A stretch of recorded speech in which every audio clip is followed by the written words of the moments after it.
Hello, hello, hello, hello. Welcome, welcome, welcome, welcome, welcome, welcome. It is Friday. Hello. It's Friday, everyone. Yes, Friday. Fantastic Friday. Get that Friday feeling and all the other Friday comments. Hello, hello, welcome, welcome. It's Friday. It's time for some more Gunpla nonsense. As before, I'm working on the big master grade Sazabi Patreon reward build, and I'll be doing lots of dry brushing again today. So this is where I'm doing. This is where I throw my keyboard. Hang on, let me get that back. Oh, come here. Oh, it's gone on the. Oh, it's gone underneath the thing now. Hang on, hang on. It's all gone wrong. Oh, welcome to my first live stream ever. Please like and subscribe. Oh, it's all gone wrong already. There we go. Right. Welcome. Sorry about that. I just had to throw the keyboard halfway across the room like a spoon. Also, I kind of typed. I think I might have typed some comments. Hang on. Oh dear. Oh dear, dear. Let me just delete those comments that it's. Oh, it's just put a load of spaces in. Hang on. Oh, right. I think we're. There we go. Right. Should we start that again? Welcome, everybody. It is me continuing on to break everything. If you're not familiar with what this is, I am working on the Master Grade Sazabi Ver Shanghai Dragons, Ver Borderlands. It's for one of my patrons, George. It's a reward build for him supporting me on Patreon at the top tier. And I'm building that Gunpla. I'm painting it in the livery colours of the Shanghai Dragons, the Overwatch competitive esports team. So it's all reds and yellows. It's going to have a little diorama, but it's also being painted in the style of Borderlands, specifically kind of Borderlands 2 era style. So it's got the watercolour and ink kind of colouring style to it. So that's what we're working on for the last few live streams. For the actual build series itself, it is Patreon exclusive. So the actual how to do all the stuff videos that I'm doing, the non-live ones, you do need to be a patron to go and watch those. And you can become a patron, patreon.com/modelmakingguru. All your financial support helps this channel stay alive and keeps the light on. Thank you very much. But yes, you need to be a patron to watch those videos. However, these live streams, they're available to everybody because all I'm doing at the minute is dry brushing. So things like dry brushing or de-nubbing and prepping parts or doing decals where I can sit and crack on with them but hang out with you guys at the same time because they're not thinking intensive. I'm just going to do those as live streams. For any Patreon build, I do them as live streams for everybody. Nimcinderin crashes in through the skylight, surprise stream. Yeah, I've already done the crashing in thing and throwing keyboards, so I've already had the loud noise to wake everybody up after the trippy music. But welcome, Nim. Right, so we've only just started and I've already got to go and sort my nose out because the lights are on and it's warm. Now, if you've not seen one of my streams before, where have you been? Yeah, it's basically going to be 2 or 3 hours of me just waffling incessantly as if you sat next to me because I won't shut up. And I'll be working on this, and it's more for you guys just to hang out in the chat and have a good time. Have me on in the background while you're doing something else. I know some of you actually sit at work with headphones on listening to this while you're doing the job, so I'll try not to make you laugh too much.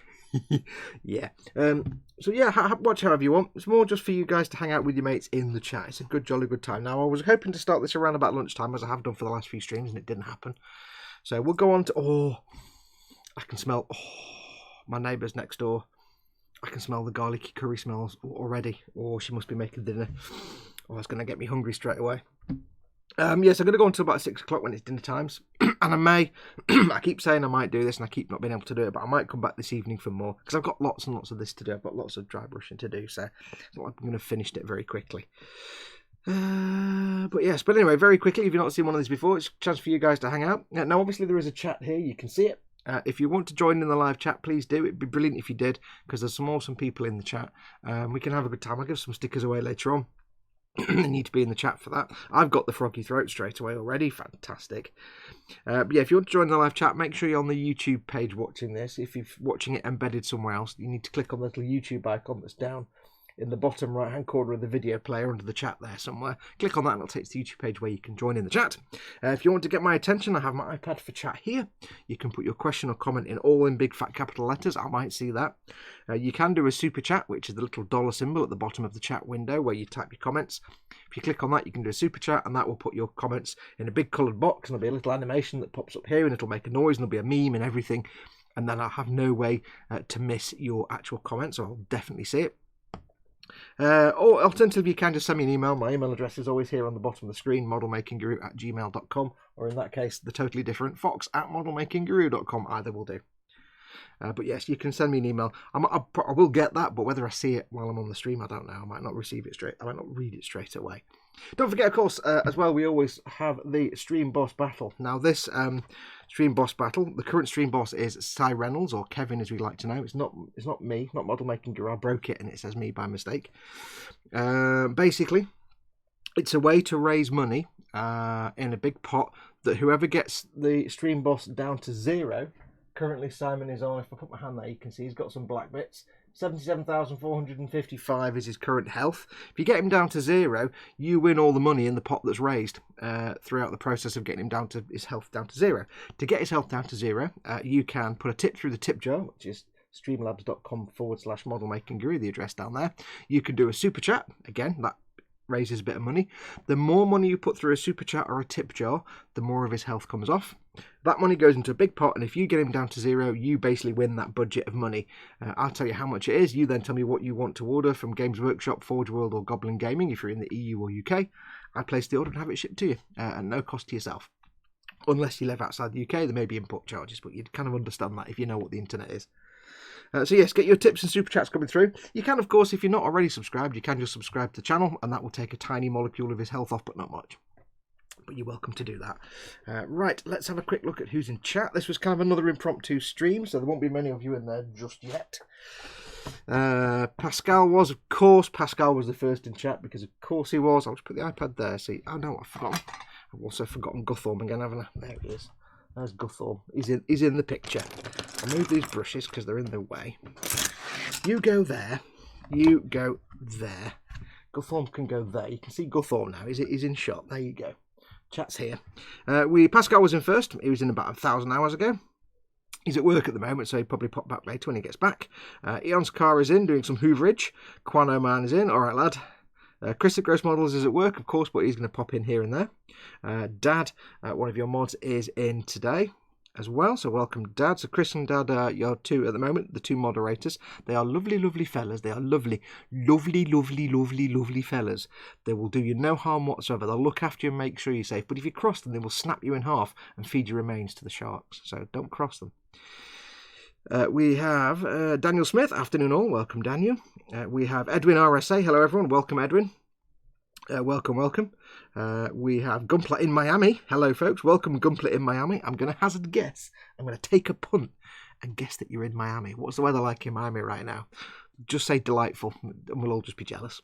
Actually, I've got to say today, because it's September, whatever the day is, 20th or something. Outside, it's sunny, it's like bright sun, summer sun. If I look out the window now, it looks like a hot, sweaty summer day. But because it's September, there's a slight breeze, so it's sunny as hell. It's a really nice warm sun, but it's not hot and sweaty sun. It's just, you walk outside, you don't burst into moisty sweat. It's just nice, because I went outside to close the gate, because the gate was still open, it was flapping about, and I had to go and close it, and I was like, ooh, that's really nice and warm. I should really be sat out in the garden today, but I'd rather hang out with you guys. Daniel Smith says, my first live stream. Yay! Welcome, Daniel. I hope it's not complete ass. Dad says, welcome to the throng, Swigging Pig, if you're here. He's not. I didn't think he was in the chat, but he might be later, maybe. And I misread that as thong. I don't want to think about thongs. Nim, of course, is in. She crashed in through the skylight, Batman style. Let's have a look. We have... Average Modeler, yeah, the co-worker's already staring when I said yes, no more old people music. Yes, Average Modeler was laughing his head off. His or her, could be either, was laughing their head off when I was doing silly stuff in the last episode. Eon's Car has already answered the question that Dad hasn't asked yet, because Eon's Car actually asked the question. I'll ask the question now, we'll get it out of the way. Dad usually asks this, but he's been slipping of late. He's been slipping of late in his duties. It's getting a bit... I don't know. Bench and belly. What's on your bench? What are you working on? And what's in your belly? What are you had for your dinner, or what are you going to have for your dinner? And we need details. We can't just have pizza or, I don't know, we can't have curry. You can't just say curry or pizza or whatever.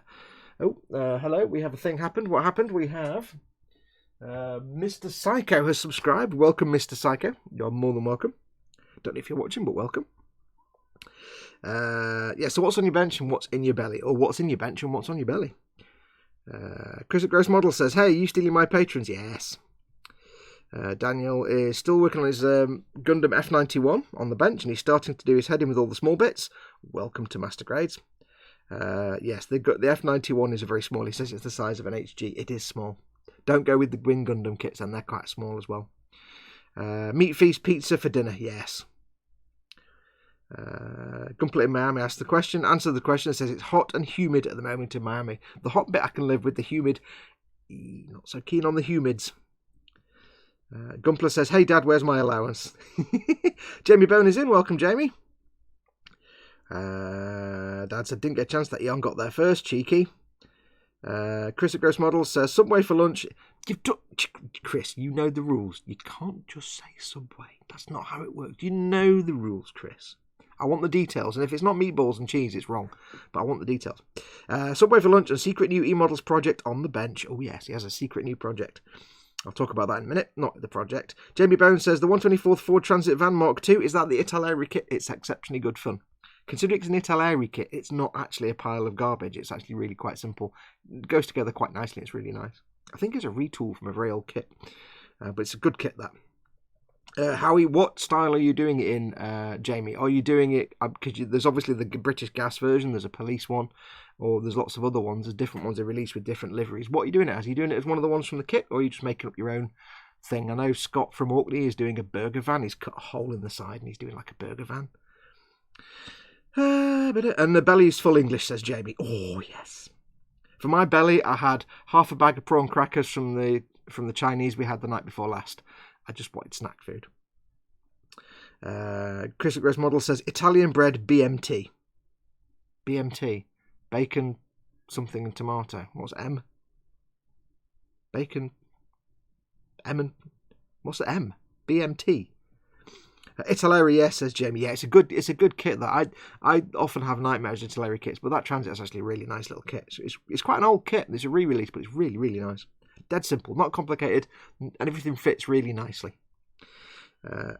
With chili sauce, says Chris at Gross Models. What's a BMT? Bacon and mozzarella? Bacon don't know. Nimson Duran is working on the Master Grade camphor and knitting a tiny doll scarf and belly. We might need more details on that one. Oh, sorry, no, she's knitting a tiny doll scarf, and in the belly is nothing yet. She's not knitting a belly. I misread that. I'm doing a plain van, but I might write E-models on the side as one of their delivery vans. Cool. That sounds good, dude. You could probably actually hand paint it if you take your time, and you have to go backwards and forward and touch it up a lot. Quanaman has just knocked over his micro set. Half the flipping bottle is every place. I need to invent a new swear word that's so terrible it would make Satan vomit and faint. Have you not asked Dad to sort you out with the dad device yet? Or any kind of dad device? Yes. I'd micro set and microsol. If you knock them over, it's a sadness because they're not easy to get. Dad says, you know what you need, Quano? Dad's device. Yes. Somebody else mentioned the other day, actually. Who was it that spilled glue on there? It was Andy from Nevro Model Making, one of our fellow E-models builders. We got back from E-models yesterday. I'll talk about it in a minute. And he spilt extra thin all over his desk. I've got a dad device that holds my extra thin and microset and microsol. Yes. But one of these is absolutely fine for all of them because it's a specialist device where you can put your thing in there. Lovely. Dad's brilliant. He makes all these things and they stop spinach. Working on Master Grade Destiny, it says Gunpla in Miami, but at the wait, hang on, I need big coffee. There's a litre of coffee right for my face. I'll start that again. Gunpla in Miami says working on a Master Grade Destiny, but at the auto shop now. Watch out for is it the full blast mode Destiny? Watch out for the hips on that. I found them really like wibbly wobbly. If you're doing it in the kind of up on the stand pose like that, you can get it just about right and it sits, but they are it's a bit loose hipped. I've done 2 of them. I don't ever want to make another one because I don't know, it wasn't enjoyable. It looks great, it looks fantastic, but it wasn't an enjoyable build, so I probably won't do another one. But if I ever did, I'd do it as a fixed pose, glued frame, just to get around the wibbly wobbly hips. Yeah, it does look fantastic. If it's the full blast with the wings, oh, they're gorgeous. Anyway, so we're going to be doing some dry brushing today. Just a very quick thing for anybody watching who is in the Boom Hut. First of all, if you're not in the Model Makers Boom Hut, if you're new to my channel, I do run a Facebook group called the Model Makers Boom Hut. I will put the link up here. I think it's still a thing I've got in the cache. There we go. It is the Model Makers Being. It's a very, very friendly group on the Facebooks. It's basically, unlike most model making groups, I'm mentioning no names here, unlike most model making groups, we're very strict on no bitching, no snarking, no rivet counting, no nastiness, no one can be an arse.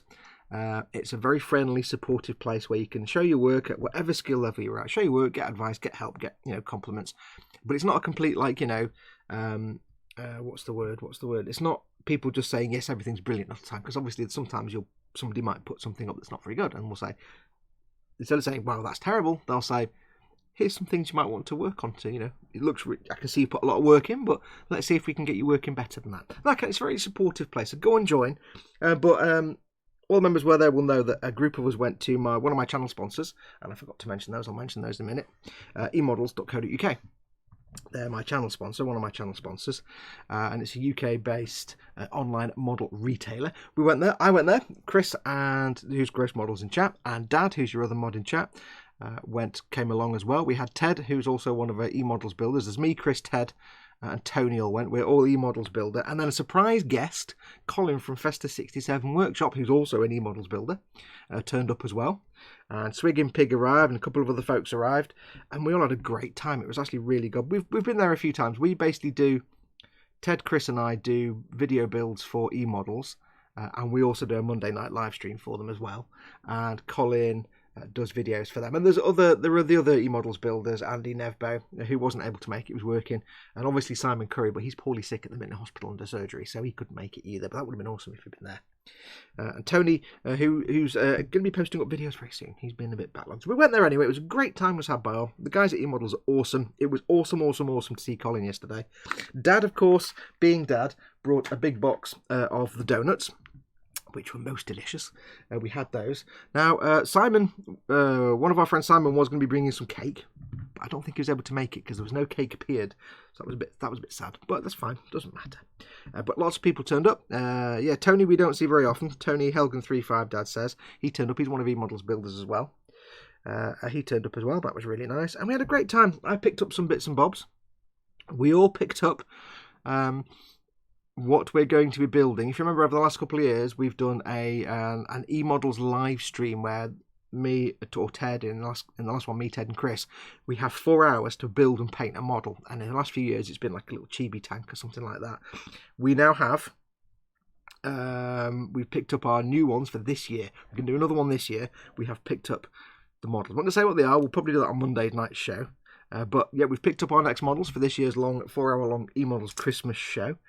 And we're hoping, now we are going to be adding some extra people into it this year. So again, we'll talk about it on Monday. So there'll be some extra people taking part this year and some things. But yes, that was good fun. I did, of course, have to say thank you to Dad. Because Dad, knowing that I'd just run out of my brush cleaner, and I do have some on order, but it's going to take a while. It takes about 2 weeks to get to me. Dad very, very kindly brought me one of his spare pots of the Masters brush cleaner. So thank you very much, Dad. It's already gone yellow because I was cleaning some brushes earlier. So I've not run out of brush cleaner. So awesome.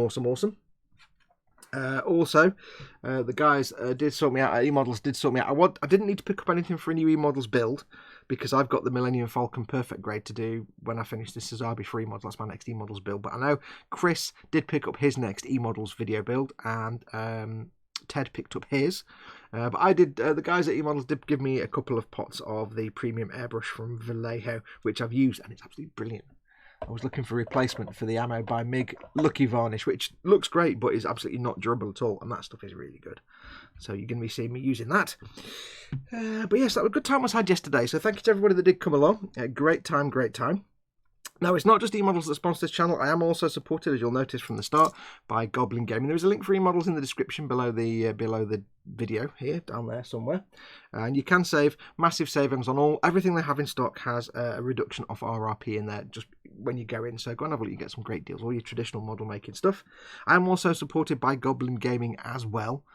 They are for your tabletop model making and gaming needs. It's Goblin Gaming you want to go to. Again, a UK-based store, online store, and a retail store as well. They've got a gaming space. Anything from Games Workshop Warhammer stuff or Age of Sigmar. You've got Conflict 47. You've got Malifaux. You've got card stuff as well, like Magic the Gathering. You've got Pokemon. You've got actual proper board games. You've got loads of things you've never heard of, like, or you may never heard of, like the Walking Dead tabletop games. You've got the Fallout Wasteland Warfare, lots of other things and games you've never quite heard of. They're around as well. They've got all that in stock. So anything tabletop gaming related, from either the building and painting or the making and the playing, go and check them out. It's 20% off at Games Workshop, Malifaux and Conflict 47. 20% off all the time permanently. And massive savings on everything else. Use the link that's below in the video in the description. That link, you'll get those massive savings, but you'll also help me out because it's my affiliate link.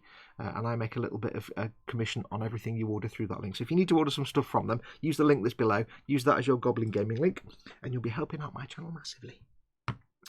Right, Eon's Car says Goblin Gaming is also currently having a monster sale right now, so it's even more reason to go and check them out. Not only do you get massive savings on most stuff, you might even save even more right now. Now, they have just sent me a wonderful, wonderful care package, which I've actually put away in the front room, but they've just sent me a couple of wonderful things. So I need to do a big shout out to the guys at Goblin Gaming. I'll go and get them. I'll show you what they've sent me. Give me 1 second. Hang on. Hang on.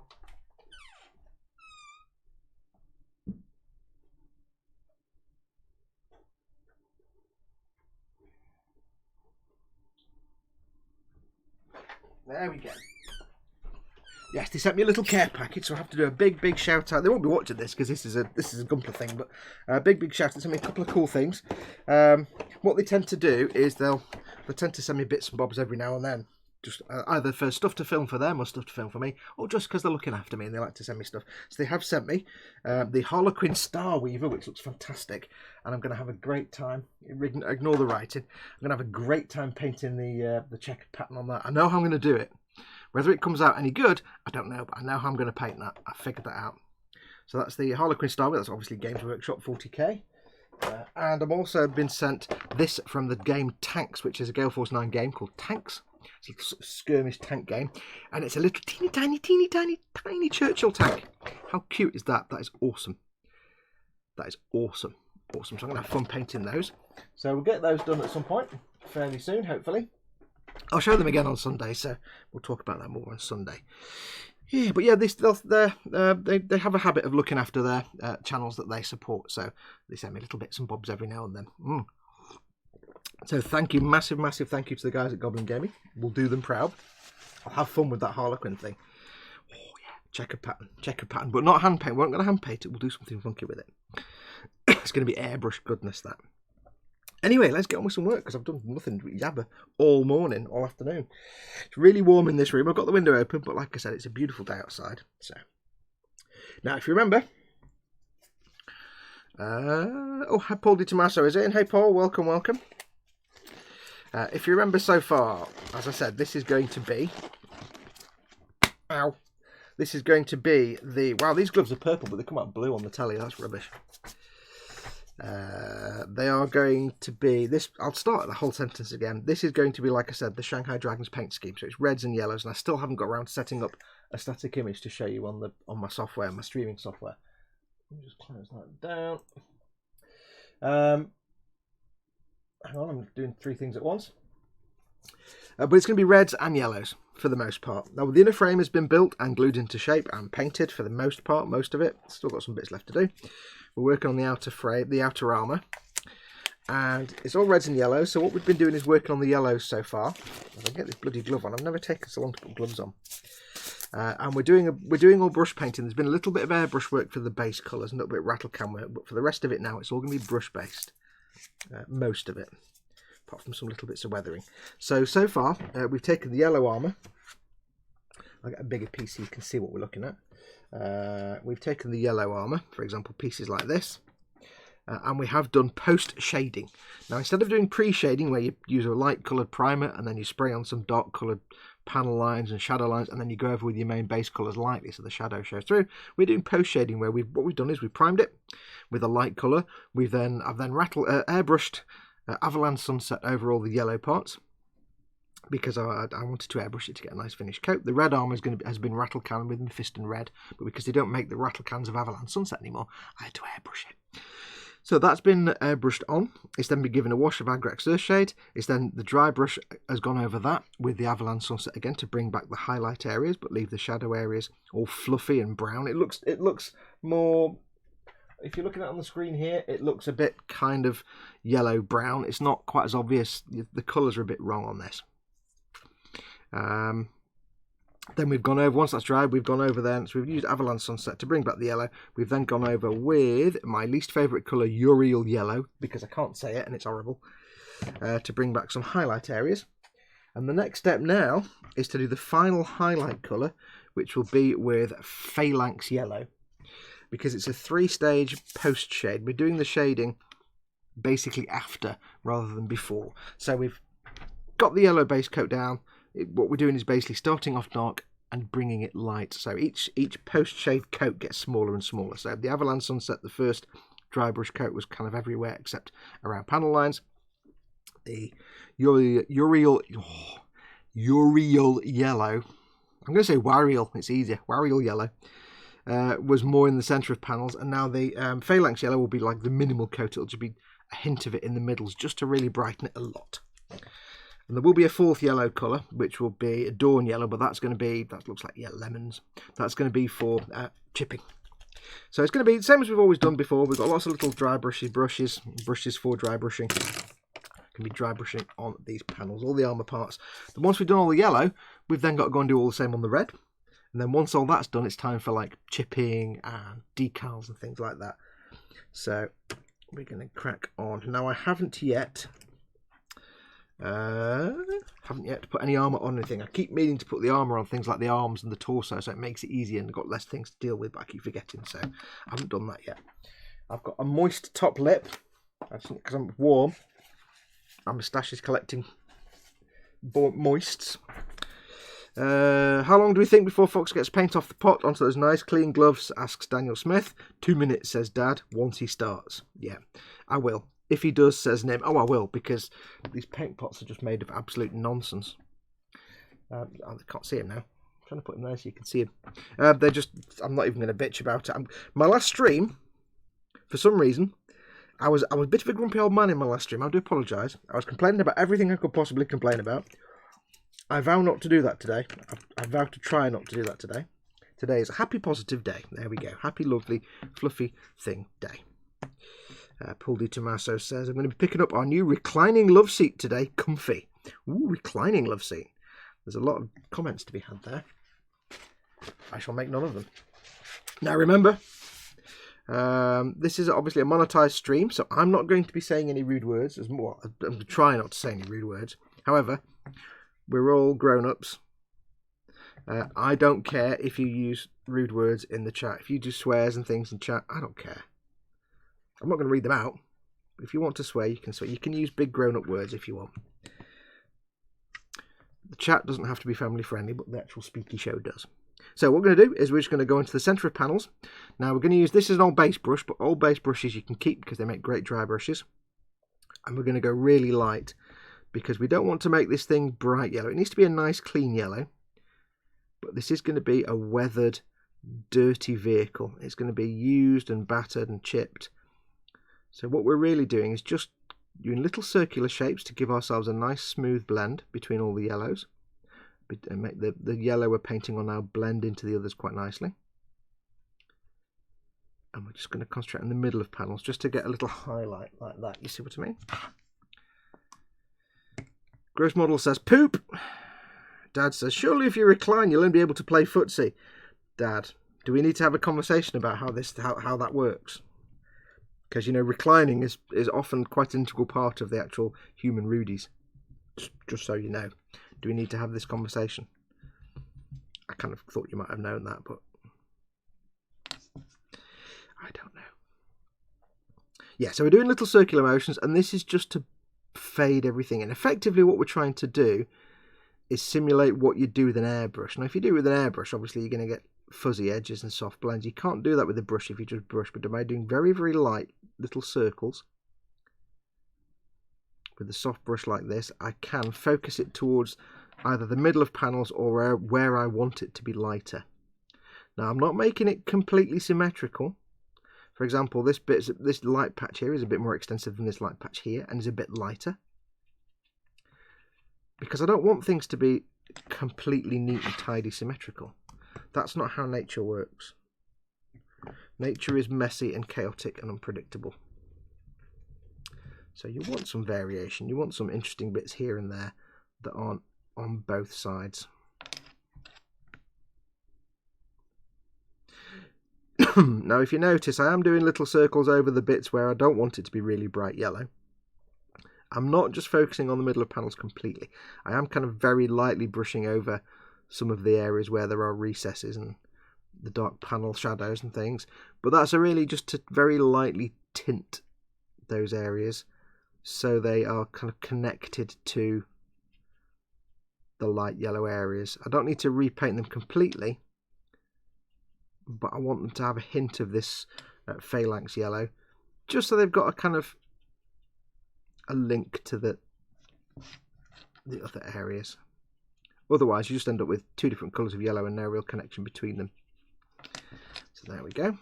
Now this will look patchy and a bit kind of weird and random at the moment, but that's absolutely fine. Because, like I've explained in the other shows, if you've not seen the other shows yet, or you haven't watched them all, this is going to be a Borderlands paint job, which means I want to get, there's two effects I want. Obviously one is the outlining effect, if you play Borderlands, the ink outline effect. And the second effect I need to achieve is the sort of watercolour effect. The Borderlands colour scheme and paint scheme is two parts. There's the actual colours, which is very strongly similar to comic book art where it's coloured with watercolours. And then you have the ink outlines, which obviously are just ink outlines. Now the ink outlines, I'm actually going to do ink outlines. It's going to be ink, I'm going to outline them. So it's going to be exactly the same process as I used when I used to draw comic book art. It'll literally be doing comic book art in 3 dimensions. For the colours though, obviously I'm not painting this in watercolour, so for the colours, and I hope that's in focus, I hope you can see it. Oops.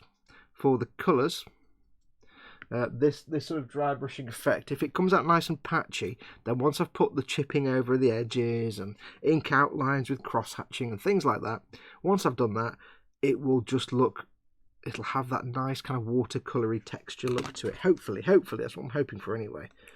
So that's what I'm trying to achieve. Which side did that come from? It came from that side.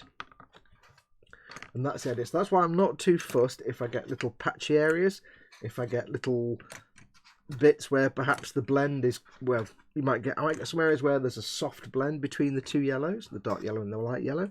I might get an area where the blend is less soft and a bit more like almost a straight line. But then that's how watercolours actually work. You know, with watercolours you get tide marks and things. So I'm not too fussed if we get that kind of effect. I might go for a slightly bigger brush actually, just to speed things up. Kevin Sharma, welcome Kevin, says, have you ever used Gundam panel liners or is that sacrilegious for you? I have used them, but I do not recommend using them on a painted kit. If you're just building a Gunpla and you're not painting it, you're just snapping it together and you want to put the panel lines on, you can just quite happily do that, because then if you make a mess or if you get any of the ink where you don't want it to be, you can just wipe it off with a cotton bud damped in, say, isopropyl alcohol or something like that, very carefully, only damp, not soaked. But if you do that over paint, you can quite easily take the paint off. I know that through doing it, so I wouldn't recommend them if you've done a paint job. If you go into the trouble of painting a Gunpla properly, like with primers and airbrushing and all that kind of stuff, then you're much better off doing your panel lines with if you want to do pin, it's called pin washing. If you want to do pin washing where you get colour or pigment in the panel line and carefully put it in the line, then you're better doing that with either enamel paints or oil paints after the fact, because you can put them on, give them 5 minutes and take a dry cotton bud and just wipe off the excess from the flat areas, and it stays in the recesses and you don't damage any paint underneath. Or in this case, when I've done this, I've kind of done the panel lining when I've done the wash of the dark brown Agrax shade over the base yellow colour. It's kind of gone in the recesses and done it all for me. In this dry brushing now, the other thing it will do is bring back that panel lining, because it's kind of highlighting the yellow areas. You'll see it when I do this bit. So it will bring that back a bit anyway. Yes, if you're going to all the trouble of painting a Gunpla, the last thing you want to do then is ruin the paint job with Gunpla pens, Gundam painting pens. just purely because there's no way to tidy them up without using thinners or alcohol, and you'll just ruin whatever paint's underneath. If you use oil paints, you're still using, if they go too dry, you can use the thinners and alcohol to clean them up, but the thinners and alcohol for oil paints, of course, don't react with acrylics, so you're good to go. Now for this thing, this is the bottom of the foot, so I'm not really too fussed about this too much, because you're never going to see this. It's going to be mounted onto a I know he said mounted onto a duvet then. God, what? Duvet? Mounted onto a diorama. So you're never actually going to see this anyway. Kevin asks, are you going to use that black liquid ink again like the Zaku build? I didn't use ink on the Zaku. Do you mean like... Oh, I know what you mean. You mean like the Magic Wash, which was the gloss varnish and the brown paint, I think I can't remember now. That's what I've done on this. I know if you weren't here at the start, it's all been mostly brush painting. It's been primed in a light colour. Then it was airbrushed with the Avalanche Sunset colour, which is that. Then it was given a wash of Agrax Earthshade, which is a brown wash, which is a bit like the Magic Wash I used in the Zaku, but it's like a brown version. It's pre-mixed. I didn't have to mix it myself. And then I've dry brushed over again with the Avalanche Sunset, so it brings back the yellow, lightens it back up again, but keeps the darkness in the recesses and around the edges. And over that, I've then dry brushed some Uriel yellow to get it lighter still, and now I'm just doing the Phalanx yellow to bring back the real light areas, because it's not a dark yellow on the Shanghai Dragons colour scheme. This lid is not going on properly. I've got paint gunking it up, but I don't want to start digging around. What I will be using when it comes to inks, I will actually be using a proper Artist's India ink for the black outlining. And by outlining, I don't mean panel lining. I mean actual Borderlands style, cartoon style, comic book outlining. Like cross-hatching and hitting all the edges and stuff like that. So there will be actual outlining on this, because it's the Borderlands paint style. Now I'm not doing too much. That's about as much as I'm going to do on that piece, because that's the bottom of the foot. A, you're never going to see it, but B, it's the bottom of the foot. It's going to be chipped and scratched and dirty and covered in mud anyway. So I don't need to worry too much about that. I'll do the other one while I'm here. Yeah, I forgot about that, the Magic Wash. Yes, that Magic Wash, it's basically, the Magic Wash is a way to make your own shade. So if you're familiar, if you've got access to Games Workshop, they have shades like Agrax Earthshade is a brown one. Nuln Oil is basically what I made on that Zaku build. Nuln Oil is a beautiful sort of bluey black, oily wash shade. You can make your own like I did, or you can just get yourself some Nuln Oil from Games Workshop. Is really cool. It's good stuff. The only difficulty with things like that is, of course, they are acrylics. So you put them on there, you can't get them off. They'll never come off. Whereas if you do, you can make a similar wash with enamels or oil paints. I would not recommend doing it with. See, Gunpla is difficult. I wouldn't recommend doing it with either of those on Gunpla, because the thinners in the enamels that you put in to make the wash will potentially damage the plastic. But if you make your own shade, or just use a shade, because you've got to be careful with Gunpla, the Bandai plastic can be eaten alive by thinners. You've got to be really careful with it, so that's why I made my own shade. Or that's why on this one I've used the Agrax Earthshade and the Nuln Oil, because they're just pre-made basically. You can get away with doing your panel lining with oils and enamels because you're not making a wash. You're not coating the parts in like lots and lots of thinners with a little bit of paint in. If you make a wash out of, say, oil paint thinners and a touch of oil paint to make your own dark wash, and then slap it all over the model, that wash is mostly thinners. It's going to seep into the plastic parts and eat anything that's exposed and not covered by primer. It will eat the plastic alive. So that's why you don't want to, other than pin washes, because you're just touching a bit of oil or enamel paint wash to a recess and it's not slopping everywhere, it's a tiny amount, you can control it. You're fine with pin washes on things like armour and stuff, but don't do, some people call them slurry washes, where you're just putting a load of thinned paint all over the model. You can't do that on Gunpla or any Bandai kits. You can't do it. It's too risky. There are people that will say, I've done it and it's not had any problems. Yeah, you've done it and you haven't had any problems yet. I've suffered through enough kits that have had parts crack or shatter or break. I mean, if you watch my mega size RX 78-2, the entire knee joint collapsed. It just went and fell apart into hundreds of pieces because I used an enamel wash. And it got into a recess where there was perhaps no primer. It got to exposed plastic and it ate the plastic alive. I was able to fix it, but it nearly wrote the whole project off. So don't listen to someone who says, "No, it's fine. You just, it won't damage the plastic." Don't listen to them. Listen to your Uncle Fox. So yeah, when you're doing bang die kits, you are limited. You can't do a lot of the techniques that you can do on regular kits, which is one thing challenge I face when it comes around to me doing the Perfect Grade Millennium Falcon, of course. The Millennium Falcons I've done before so far have been fine molds Falcons, which are just traditional plastic polystyrene glue kits. And the advantage with those, when I did those all those years ago, for the weathering stage, one of the first things I did was take some Tamiya smoke, thin it down massively, so it's basically a pin wash. It's basically a pot of Tamiya thinner with a hint of Tamiya smoke in it, and just liberally apply that all over the model in 2 or 3 coats, just to get that kind of same effect you get from a Citadel shade, basically. It goes into all the recesses and so on, and it gives it a dirty, used look, and you build it from there. Can't do that with the Bandai Gunpla. You just cannot do that. And I don't know how I'm going to do that on the Falcon. I'll have to use other techniques and get creative and try other things on the Perfect Grade Falcon. I think we'll get to that stage. You've just got to be very careful. You want to avoid putting any thinners at all on any of this stuff. You can do it, and you can theoretically, if all your parts are perfectly primed and no plastic is exposed, then oil paint thinners, enamel thinners, because they're the same thing, won't affect acrylics, therefore they won't get to the plastic and they won't damage your kit. But can you say 100% that all your parts are fully primed with no gaps?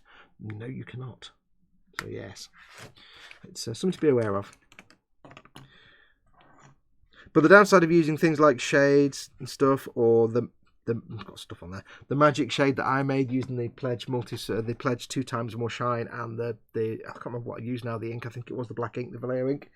The downside of that is that it can, if you're slapping it all over as a big thick wash, it's very easy to put on too much and gunk up your joints, especially if it's like on an inner frame part. I've got bits of paint I can't pick up here. Hang on, let me get someone to collect these in. It's very easy to put on so much that suddenly your joints get gunked up. So if you are using that kind of Citadel shade or a magic wash you've used yourself, go slowly, go carefully. Don't go too heavy, because you may just gunk up all your joints.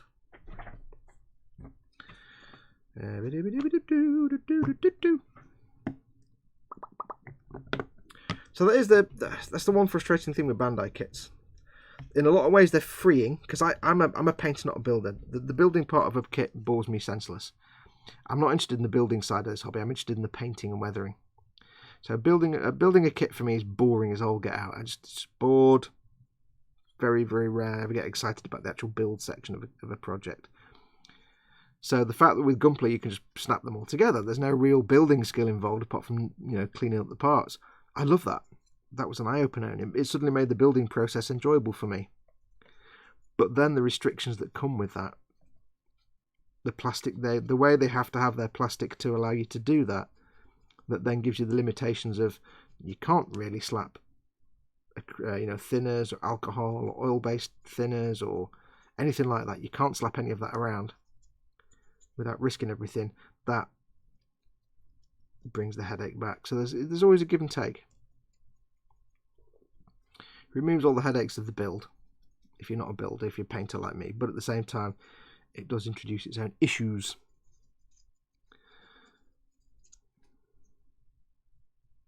So, you give a little, you take a little. Easy come, easy go. I don't know what that was first an impression of. Big foot parts. Big foot parts.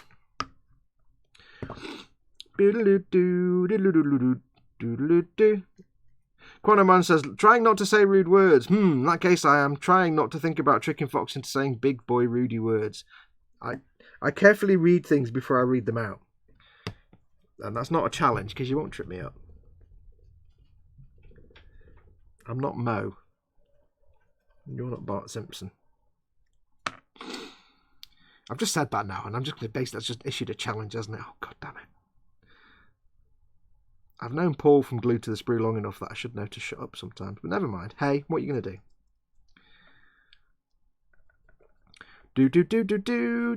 Do. If you're in the UK and you have access to the BBC iPlayer, there's an interesting little documentary on there. Now, I'm going to make this entire comment pointless because I can't remember the exact name, but I think it's something like 8 Days to the Moon. And it's basically a documentary about the Apollo missions, Apollo 11 missions. But where it's a documentary, but they, instead of just having just using archive footage, what they actually do is they use some archive footage of, you know, things like the actual hardware doing its job, like lifting up off and taking off and things. But what they do is, instead of where they only had audio of the crew, of the Apollo 11 crew, like, you know, when they're in the capsule, and there was no footage. Oh, I've got an itchy nose. There was no. I need to wipe my nose. There was no footage of them in the module, but they had the audio. I've got a sniffly nose. Hang on.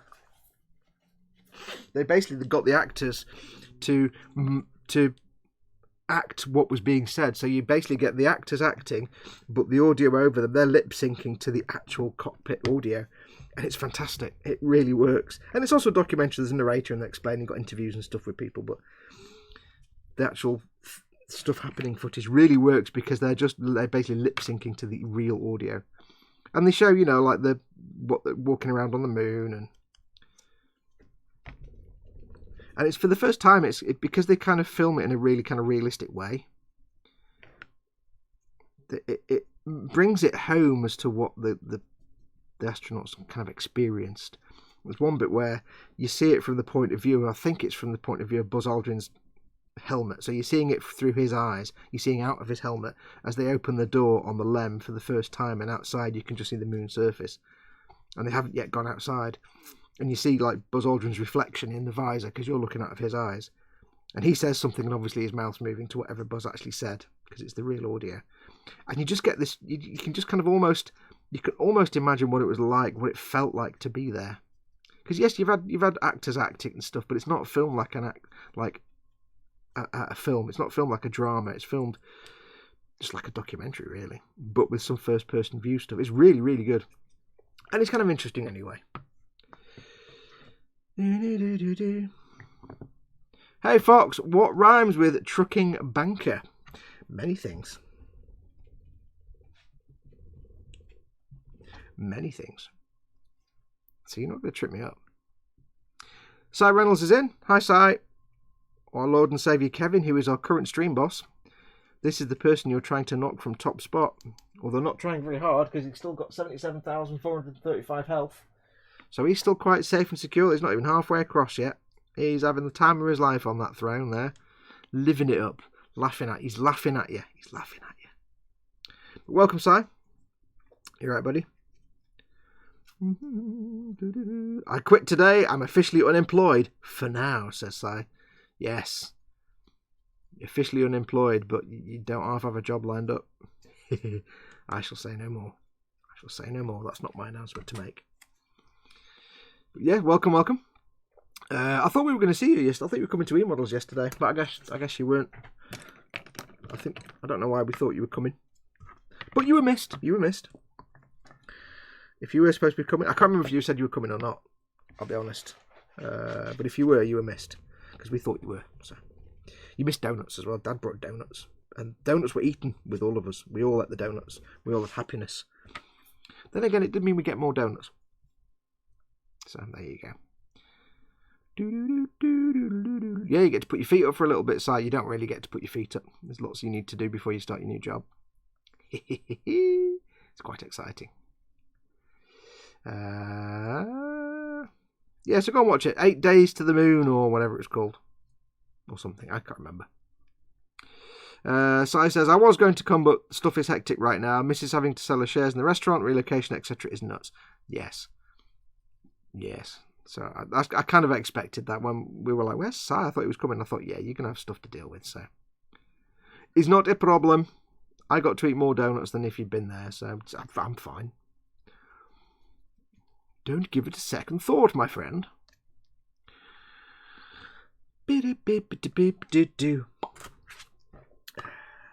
Now you can see why I'm doing all these live streams while I'm doing this. How are we doing for stream quality, by the way? No drop, not a single dropped frame. Good girl.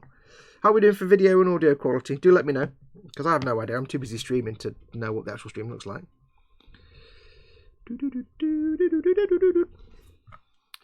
Yeah, now you can see now why I'm doing these streams though, because this stuff I'm doing here, it's not that it's boring. It's not that I'm finding it boring. It's just, if I was doing this by myself, I'd just be sitting listening to podcasts or have music on, which is fine. And I do enjoy it because it's part of the creative. It's like, it's not cerebrally challenging. So it's kind of the boring part of the creative process, but I do enjoy it. I'm not grumpily doing this, don't get me wrong, but it's kind of, it doesn't require a lot of, you know, big thinks to do this, which means my brain gets kind of bored. So having you guys here to hang out with and just chat with while I'm working is an absolute godsend. So going forward, I think on this here channel, when I'm doing things like this, where it's de-nubbing and cleaning and prepping parts, or where it's this kind of, you know, busy work, non-thinky busy work, I will do lots of these live streams. I suddenly thought, why don't I do that? Because A, it's content for the channel anyway, and B, it's something for you guys to hang out and have a good time. And C, it's content for my channel. Ka-ching.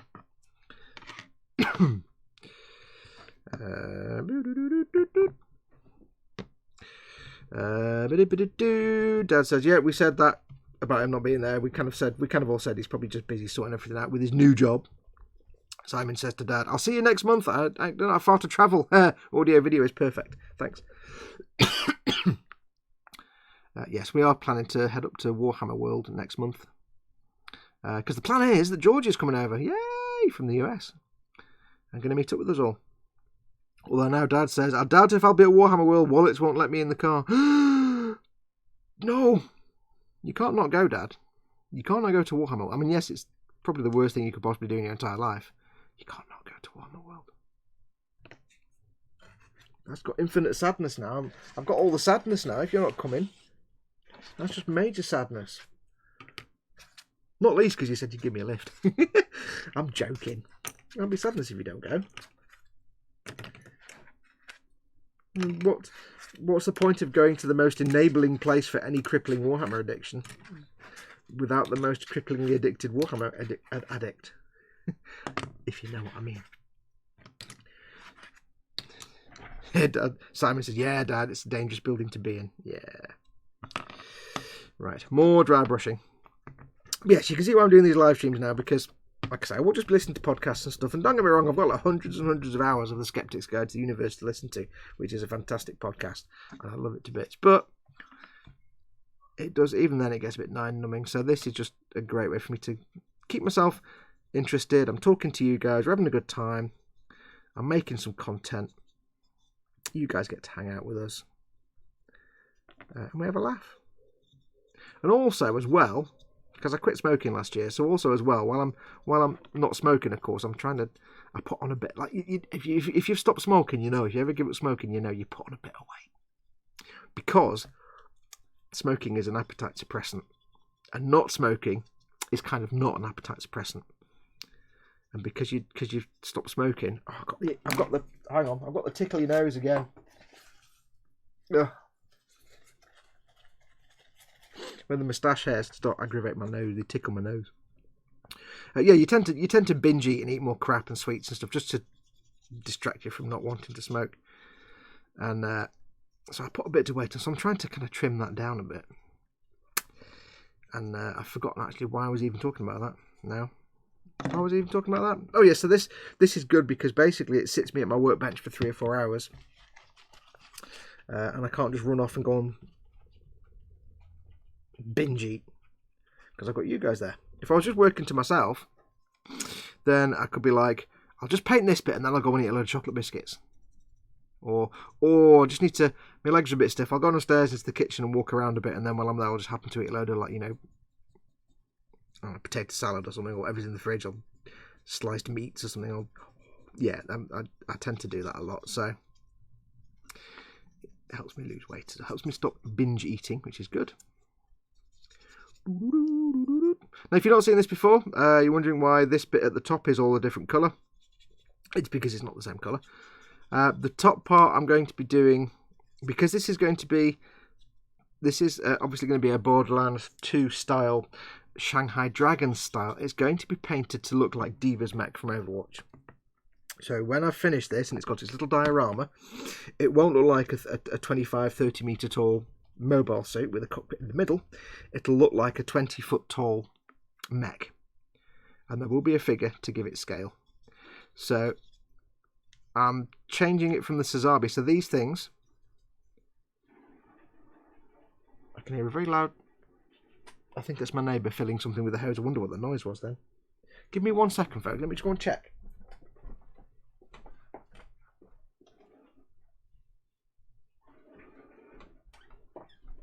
Yes. Just wanted to make sure it wasn't like some kind of pipe on the side of the house spraying water out. It was the neighbour filling something with the hose. Yeah, it's going to be painted up to basically effectively be, in the context of its diorama, a 20-foot tall mech. Rather than a 20 or 30 metre tall mobile suit. So these won't be fin funnels. These will just be like, I'll make them up to look like little, maybe like mortar rounds. It's got like 6 things, like little missiles and things that it can fire. But then it'll be, because they're little missile things, it's a Borderlands colour scheme, they'll of course be painted with a hint of Torg. If you know your Borderlands, Mr. Torg is all about explosive ordnance and weaponry. That's a bit rubbish. So they'll be painted in red, I think, but this top part that I haven't even, it's still primer with a bit of splashy paint on, that will be painted probably in a kind of black and white checker pattern, because that's the sort of style of Mr. Torg, is that it's not staying on there. That's the Torg style, is kind of black and white checkery patterns and stuff, so that's why that's not painted properly yet.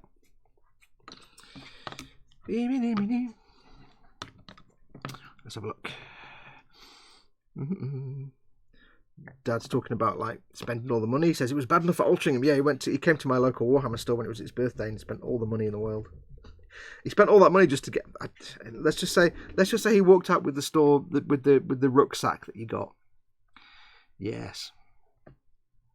Dad says, "Ooh." Si says, "Leave your cards at home, Dad. Just bring a maximum amount of monies." And Dad says, "Only 2 hours for me. May just make it after all." Yeah, you know you want to come, Dad. You know you do.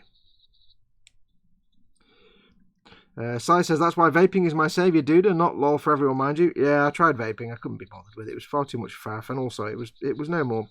I did quit for health reasons anyway, as well as money reasons and for other reasons. But a number of reasons I quit for. But yeah, vaping, A, it was a faff, and B, it's no more healthy than smoking. So in my mind, you're still putting crap in your lungs. The only thing that should go in your lungs is air. Anything else and you're doing some kind of damage.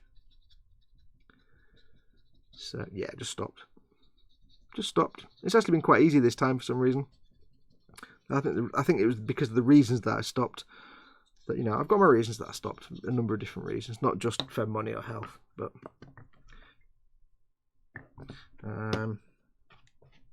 yeah, there were quite compelling reasons this time. So I'm like, right, I'm stopped now, and then I didn't really suffer with it. Sometimes I've tried to stop and it's been terrible and I've failed, but this time, no problem, just stopped. There you go.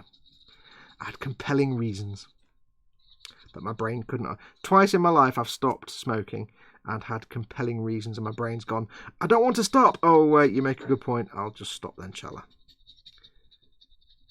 Money and health don't usually do it. I'll just be honest and say money and health aren't usually enough reasons to stop your brain rebelling. I do still have twinges where I think, oh, just kill a fag right now. Especially if I'm watching something, especially on Amazon Prime, watching a drama or something, everybody's smoking and they would make it look so delicious. I'm like, oh, it looks delicious. But then I know, as soon as I light one, I'd be like, oh, it's horrible. Because I have had a few drags. Over the last year, I probably had about 2 or 3 drags on a cigarette. In the full knowledge that I'll just go, oh, it's horrible. And it is. When you've not smoked for a year, if you have a drag on a cigarette, it's just the worst thing in the world. And it just helps to reinforce that you're not going to go back to smoking. It's like, oh, God, no, I don't want more of that. So, yeah. So I'm quite happy now. But it just depends on your reasons. Stop it, Fox, Mr. Passive Smoker. Yes. I walked past Dad yesterday. I was like, oh, just breathe all that smoke over here, dude. You're joking. Yeah, I know I'm not going to go back to smoking because A, I can't afford it, and B, like I say, the 2 or 3 times I've actually had a drag of it, it's been like the most foul taste. My body's just completely turned the other way now and gone, nope, don't want that. No, sir, I don't like it. So there's no danger of me going back to smoking.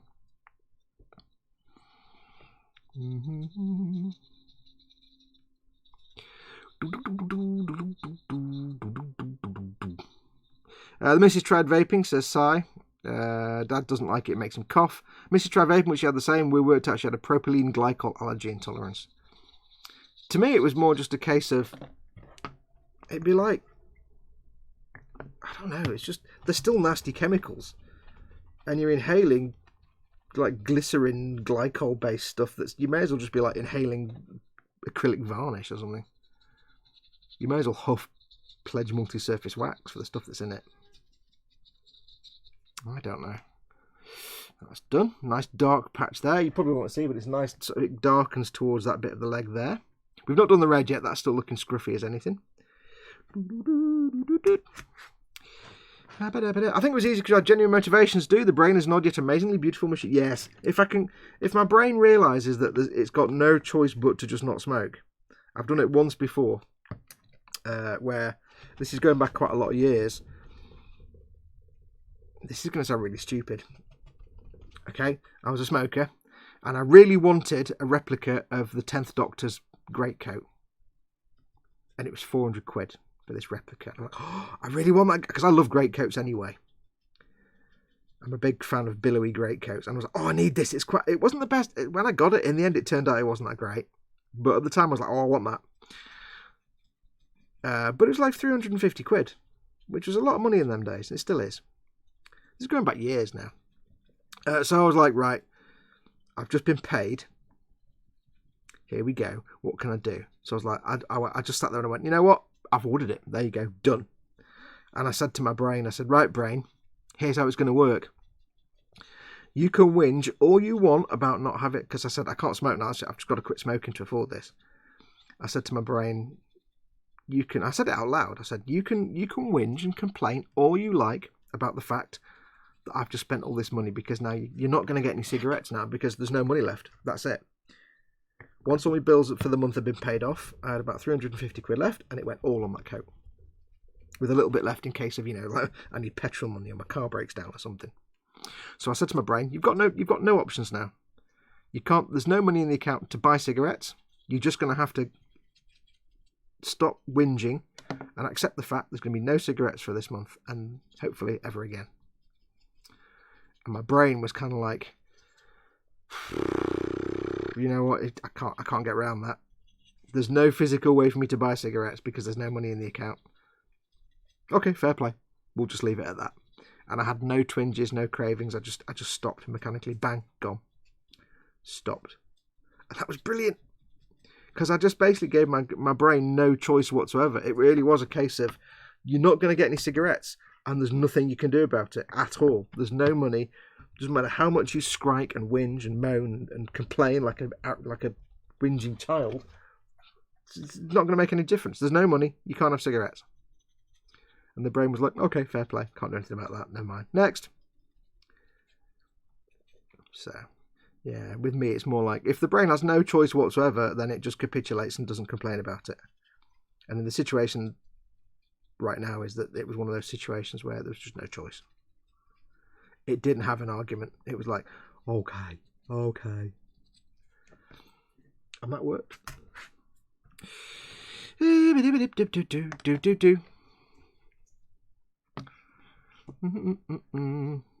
for you. I quit about 6 years ago, says GUNPLA TIEMZ. Never went back. Nah, I'm not going to go back now.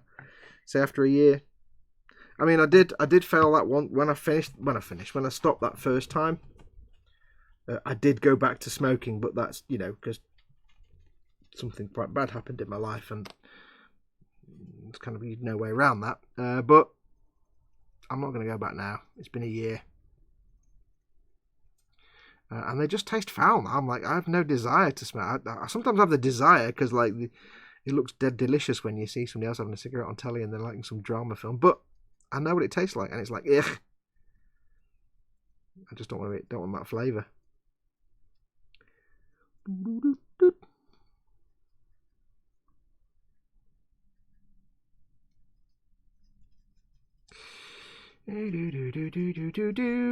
bit of dry brushing. You can see why I need you guys to hang out with me in the chat now, because this is, I say, it's still fun. I'm enjoying it. It's like, I'm not resenting that I'm doing it. It's just, I'm not doing any big thinks. It's not like I can watch something interesting on, on the computer while I'm doing this, because I need to have my attention on it. I need to look at what I'm doing and pay attention. But at the same time, I'm not exactly, my process is not exactly on overload here. I'm kind of idling a little bit. More tissue. That one's a bit mingy now. More tissue. Where's my tissue?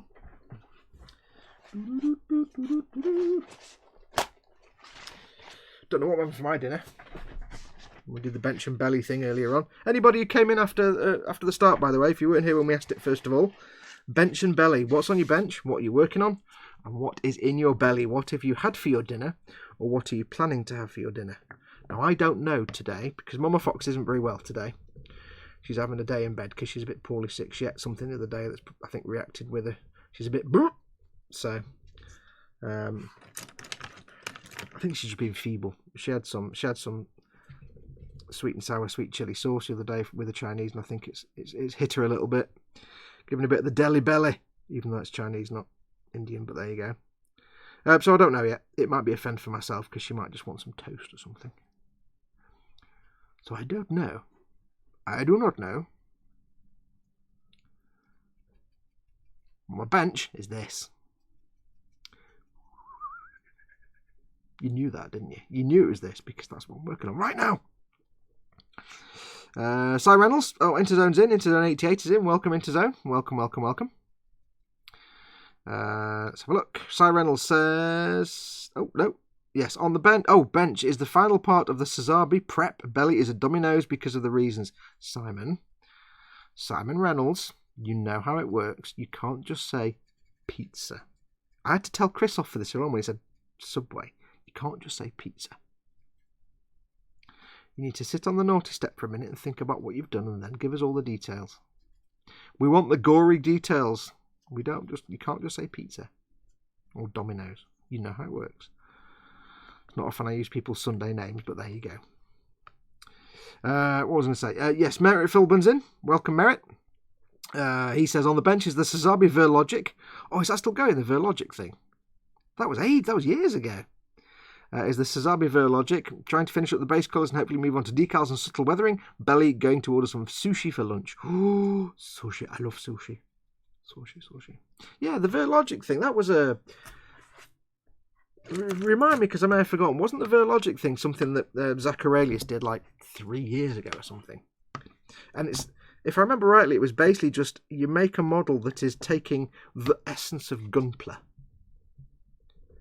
down to its absolute bare minimum. So it might be like,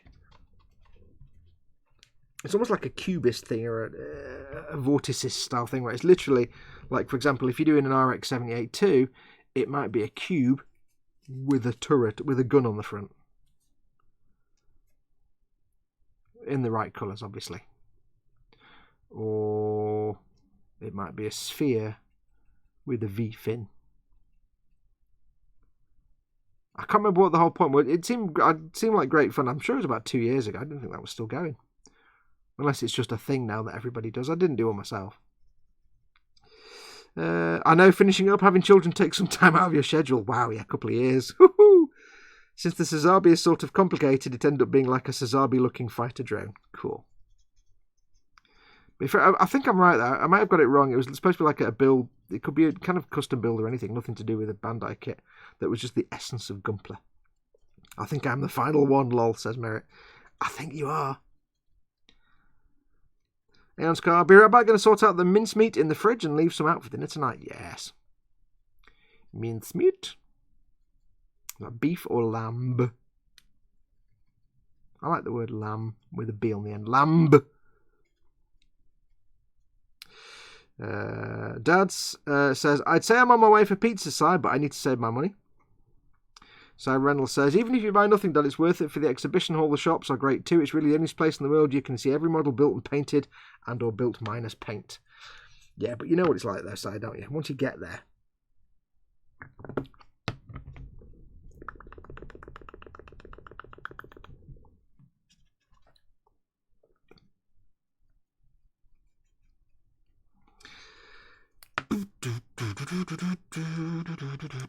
I think what Simon's saying though, Dad, is that it wouldn't be a road trip without Dad. I think that's what he's saying. That's what he's saying. I am twisted, says Simon. Yes. I'm in, says Dad. No, Dad, if money's the problem, then obviously that comes first. You've got other things you need to spend your money on. We're only joshing. If you can't afford it at that particular point in time, you've got other things that are more important. But we will bitch and moan at you constantly if you don't go. I'm only joking.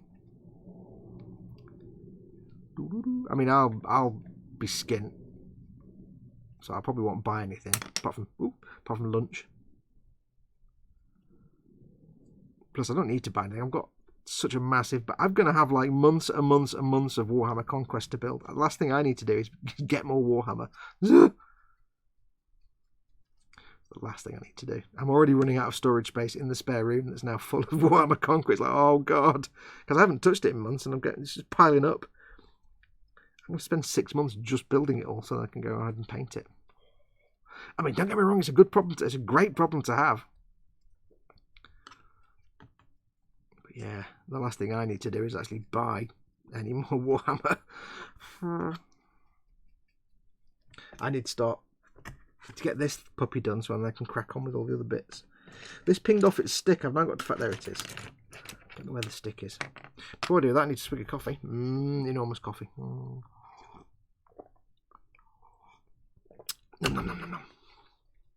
No, Forge will put blinkers on, says Dad. Yes, that's the downside of it. Well, I'm easy because I don't like resin, so. Simon says, you have to try the Fable Bugman's Bakewell Tart. This conversation kind of just stopped an hour ago and started up again, like just weirdly.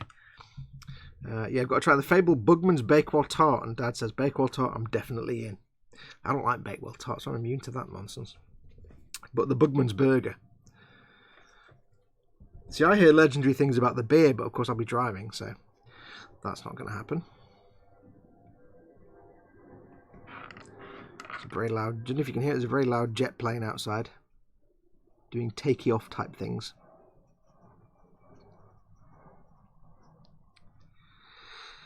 Merritt Philbin says, I also have the habit of having a bunch of cool ideas, so I begin a lot of projects and have to find time to finish them. Yeah. Are you a bit like a puppy that instead of, like, if you give a puppy a tennis ball, it's the best thing ever, but if you give a puppy like 10 tennis balls, it just blows its mind because it doesn't know which one to play with. It's like, it just explodes in a ball of confusion and excitement. But then, of course, it means it sleeps through the night, which is great. I love Bakewell, says Dad. Nah, I'm not a Bakewell fan myself. It sounds really weird, but I'm not the biggest cake lover in the world. I have the cakes that I like, you know, fudge cake, oh yeah. Coffee cake, oh yeah. But things like Bakewells and stuff, yeah, they're just like stuff that's just basically sponge with a bit of flavouring on it. It doesn't do anything for me at all.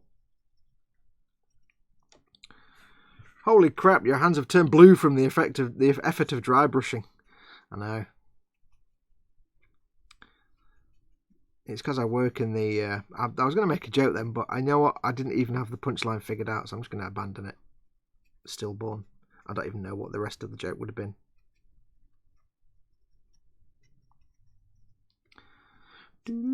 Okay, I'll bring donuts. And then Spid says, hey everybody. Hello peeps. Welcome Spid. Warhammer Conquest is great. I love having plenty of models to paint and can test techniques without having tool research into zone. Yeah. I mean, I'm loving that I've got it. It's just as it's because of things like this and the Falcon that's coming up, because I've not had a chance to crack on with it. And because I was filming, because I've got the pressure of filming it as well, it's like, oh, it's kind of piling up in the front room. I'm like, oh. In some good news, though, here's some breaking news for you. Breaking news, people. Breaking news. Before we go over to David in the helicopter over the M56 for traffic news, breaking news. This very morning, I did receive upon my doorstep a package from D'Agostini. Yes. And within that package, from D'Agostini, was verily, I say unto you, issues 3 and 4 of the X-Wing, Build the X-Wing. So if you remember, I received issues 1, 2 and 3 from some packaging company down south because a Spanish marketing company approached me and asked me if I'd do a build of the project. And I'm like, yeah, brilliant. And then I never heard anything back, so I was doubtful whether I was even going to get any more because I was supposed to be receiving all the magazines, supposedly, but I had no way to check what I was getting, and I hadn't received any for weeks and weeks. And I just thought, oh, well, it's obviously they're not going to send them, so it doesn't matter. I wasn't going to do the project anyway without them having done all that. So I was fine. I was like, I did one episode, it's fine. I contacted D'Agostini and I contacted the PR company as well, and they both did things like, let us look into it and we'll let you know. Because I said to D'Agostini, do you even know about this? Or is this something you didn't know about? Because I just want to know if it's going to happen or not. Because if it's not going to go ahead, I can use that time in my schedule for something else. I just need to know. If it's not going to go ahead, it's not a problem. I'm not going to get grumpy. I just want to know where I stand, what's actually happening or not. And then I received issues 1 and 2, but this time I received them actually from D'Agostini, not from some package manufacturing company in Essex somewhere. I don't know where they came from. Seeing as the PR company was Spanish, I've got no idea what that was all about. So I thought, okay, well, maybe they're just, I don't know if it's, maybe I've just spurred them on to send me that 1 and 2 again, but I've already done issues 1, 2 and 3, so it's a bit pointless. So I thought, well, we'll see if the other one turns up, and if it doesn't, then we'll just write the project off. Would have been nice, but never mind. Well, this morning, issues 3 and 4 turned up. Yes. So it looks like, and they've come from D'Agostini directly. So I think what's happened, I don't know for sure. I could be talking nonsense. I usually am. I think what's happened is that because I contacted D'Agostini, I think what's basically happened is they've looked at it, because I apparently I had an account set up on this. I've already got a D'Agostini account because I did the Falcon, but it was nothing to do with that account. I think what's happened is they've had a look on the system. They've had a chat with this Spanish PR company that probably did this without their realising it. And they've probably gone, do you know what? Just sod it. Just subscribe him to it and send him the issues each month. Just do it. Just get on with it. It's good PR, whatever. Just get it done. Because I've not heard back from them, but I have received these. I think basically they've just set me up an account and subscribed me to it at no cost, which is very, very nice. So I think I'm back on. I think we're on it like Donkey Kong. So I think we're back on with the project. If so, a big, massive thank you to the guys at D'Agostini, because it's not a cheap project for them to send that to me. So thank you to D'Agostini. I'm really looking forward to it. I say it was one of those projects that I would have liked to have done it, but at £1,000 or more, it wasn't a project I was going to do myself.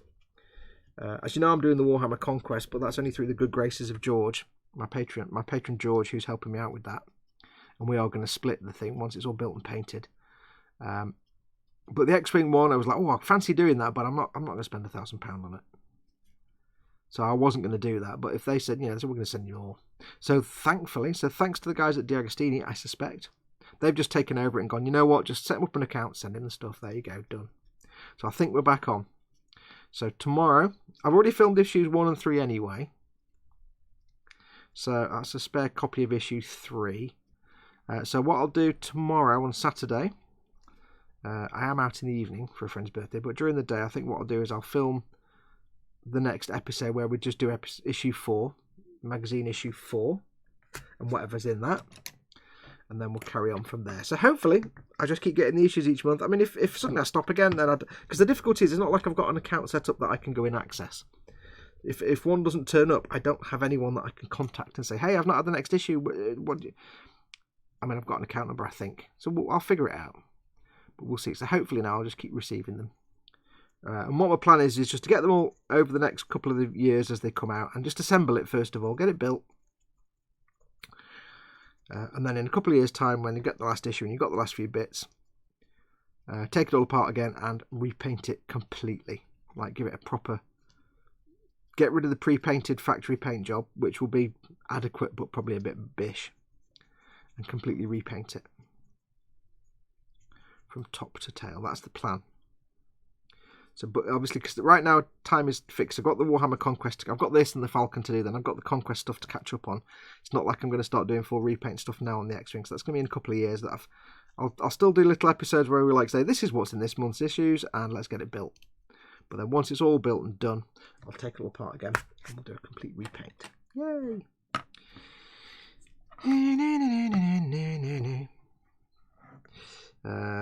Si says back in a bit. Love getting freebies, says Paul. Oh, I'm super grateful for D'Agostini, because they could have just said, well, we didn't know about this and this Spanish company are just idiots, so yeah, nah, we'll just leave it. But they haven't. Now I don't know whether I'm on the premium pack or the bog standard pack. I don't know what they've subscribed me into. My understanding was with the Spanish PR company, I don't know why it's a Spanish PR company. Spanish PR company, they signed me up for the full premium thing where you get the pilot figure and the scenery and the little sort of figures and the little transport vehicle that was in the docking area and stuff like that. I don't know about this, whether I'll get those or whether I'll just get the bog standard subscription. I don't know. I mean, either way, I'm not going to complain, don't get me wrong. It would be nice to have the figure to put in the cockpit now and repaint, obviously. If you don't know what it is, it's D'Agostini's Build the X-Wing, and it is a, what scale is it?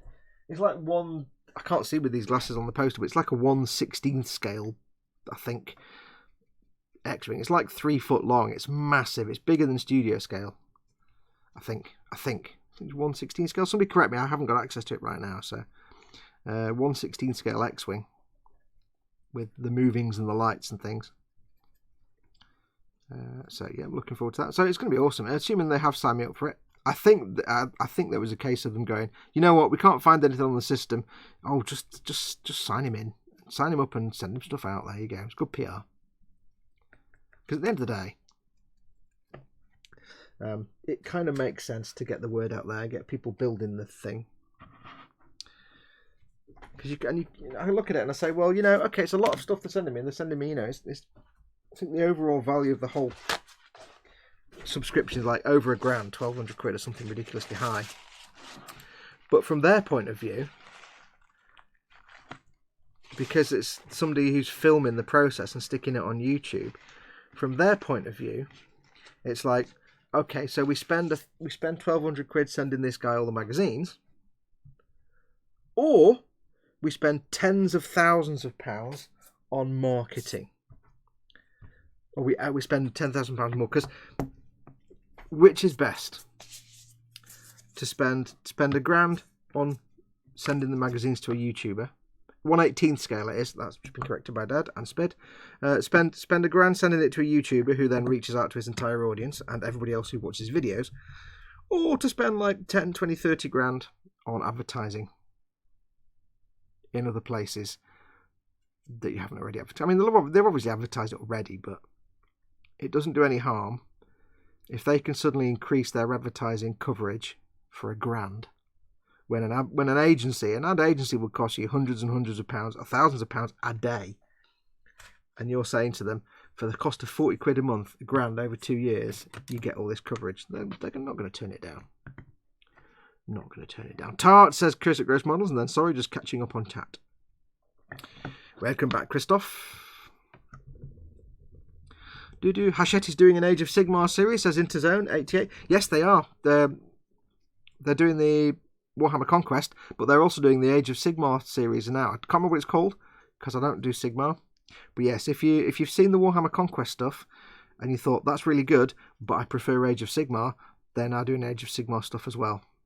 Now, I have to say, it doesn't seem to be that interesting as Conquest, because Conquest you get all the different dudes, you get the Death Guard, you get the Space Marines, you get the vehicles, you get the, yes, okay, you get the guys on bikes, and let's just burn that with fire. But you know, you get all the different figures and the vehicles and all the scenery and everything. But with the Sigmar thing, it's like, It's kind of just the... Oh, look at that big dot of paint. It's kind of just the stuff you get in the box set. So you get the Sigmarines and you get the skeleton dudes. And I have no interest in the skeleton dudes. They seem like the most boring. And it just seems like you get a lot of Sigmarines who are all the same and a lot of skeleton dudes. I don't know what else you get. You might get more. I don't know. We'll have to wait and see. But yeah, it doesn't seem anywhere near as jam-packed and interesting as the 40k one.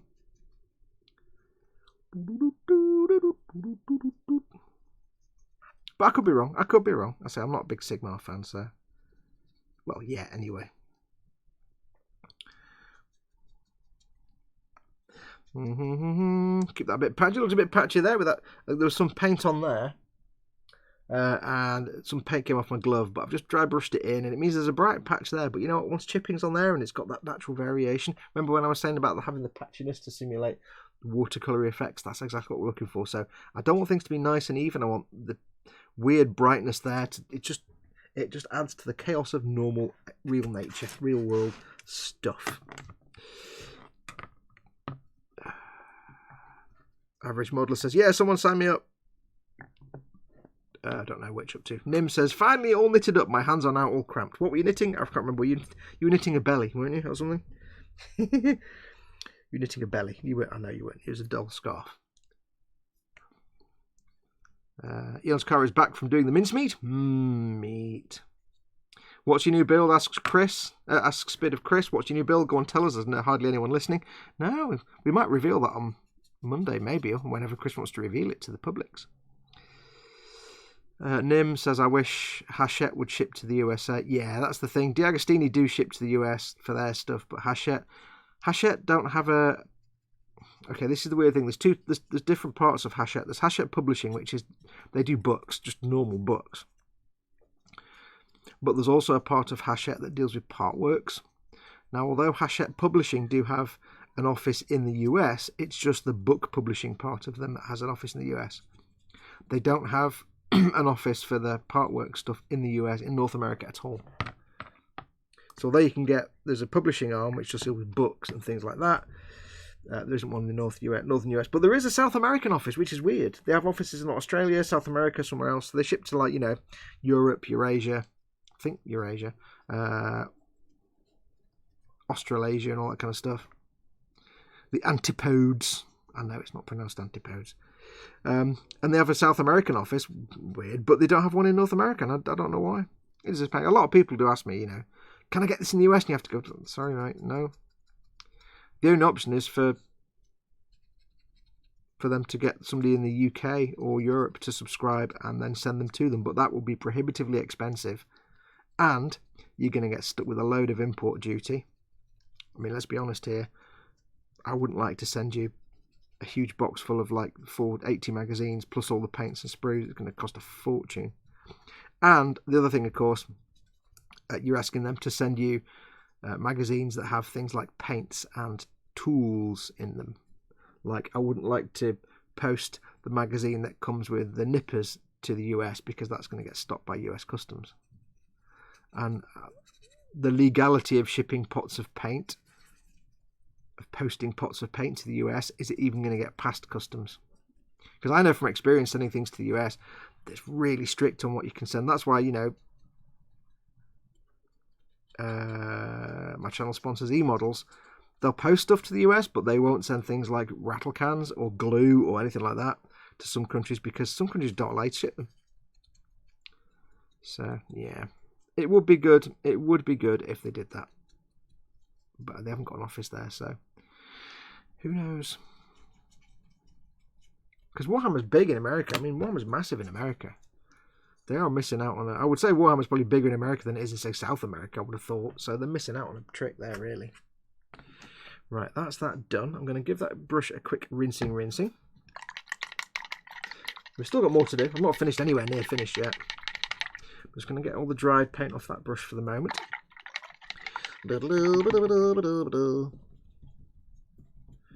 I'll get some of the dried paint off. You've got to kind of keep an eye on your dry brushing brush. If you've got a lot of dry brushing to do, it will eventually clog up and your brush will get battered. So don't use your best brushes for dry brushing. But you want to eventually give it a bit of a clean, because it's going to get little particles of paint in there, and they'll become scrapey as you're doing your dry brushing. So don't, you know, worry about getting them perfectly clean and happy and healthy, but you want to make sure you've not got chunks of paint in there that, as you work along on the model, of course, you're scraping it into the paint and damaging your paint finish. So I'm just going to go and change my water. So give me 2 seconds, folks. I'll be back in a moment.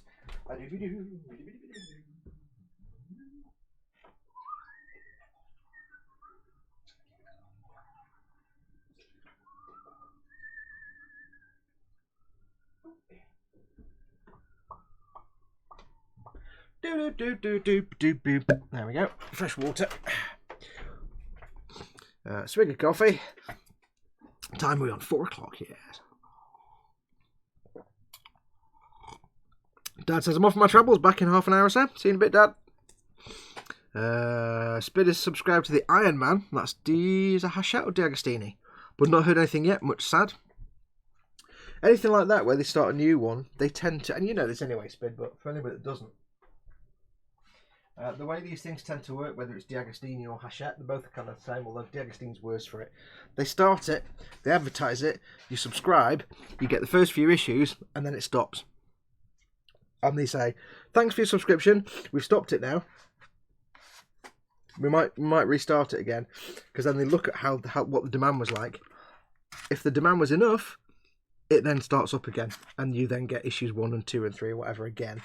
You get those issues again. And it starts from scratch, and they get a letter saying we're proud to let you know that we're actually going to go ahead with it, and yeah, brilliant, here's some more issues. But it's not always guaranteed. Some of them do actually do a couple of issues and then just stop. I'm going to hair dry this brush very quickly, just dry it off. 1 second, everybody.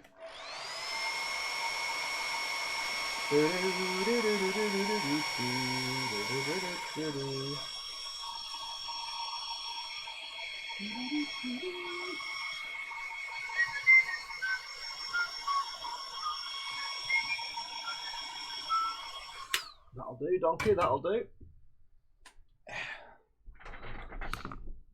Oh, God. Moustache of irritation again. Don't grow a moustache, it's a pain in the butt.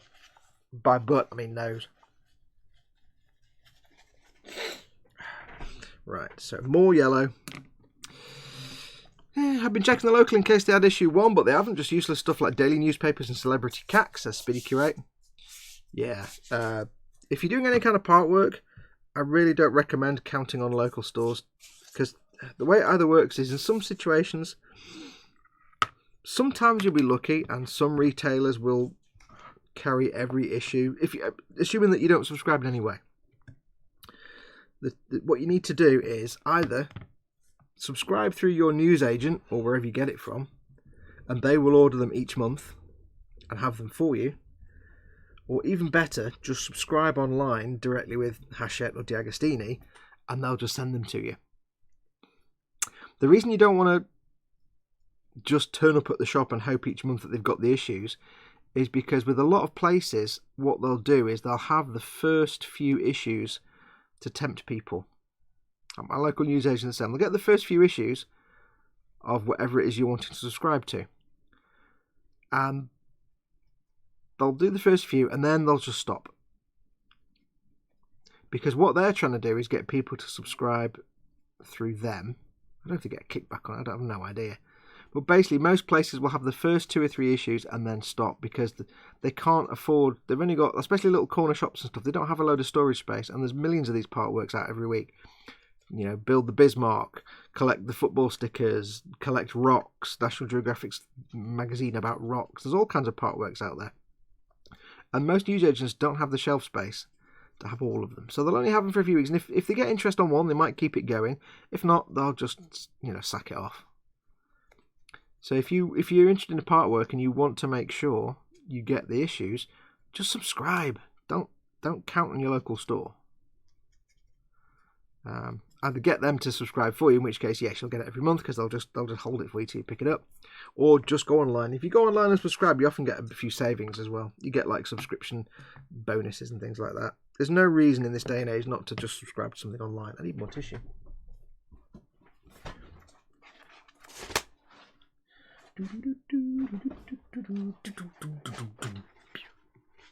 Because the other thing, of course, is if you subscribe, if you're not subscribed to it, and you just pop it. I know this isn't USpid. I'm just saying generally for people. If you just subscribe to it, if you don't subscribe to it, and you're just going into your local shop or wherever, even if it's somewhere like Tesco's or Asda that will have every single issue going forward for its whole run because they can have massive shelves, you might go in and they might have sold all the issues they had, and they won't get more. You can't back order them. So you're screwed. And now you've got issues 1 through 20, and then 21 you missed. That's it. Forget it. You have to then go online and order the back orders. If they do it, like D'Agostini are quite good at having back orders available fairly quickly. Hachette, take a little longer. Or is it the other way around? It might be the other way around. Hachette are quite good. You can, but D'Agostini, sometimes you have to wait for the run to finish before you can go in and order specifics. Or you just have to contact them. But if just subscribe. There's no reason to do it that way. That way, if you're subscribed, you've got an account on the website, you do lose an issue, it doesn't turn up, you can contact them and say, hey, I've not received this issue, they'll send you a replacement. It's a lot less hassle. There's no reason not to subscribe. I can smell burning. I think one of my neighbours is having a burning of something. Could be a barbecue, don't know. I know Chris has told me they'll do it, but I still want them to just send me all the issues now in one go. Yeah, send me everything.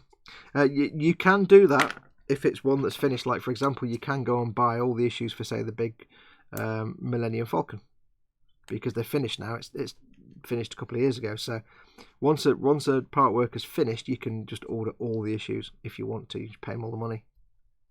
Not always, but a lot of them you can. You don't have to.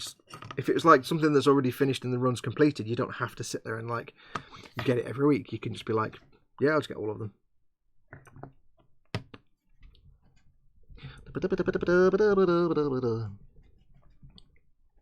I'm around but working, and no, the build is a secret unless you're in e-models when I picked it up.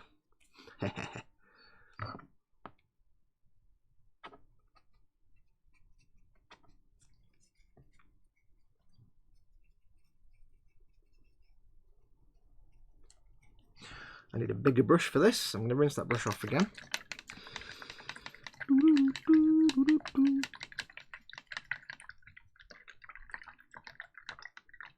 Chris says he's blocked, but I don't know what they're talking about. What are you talking about, Chris being blocked? I don't know what that means.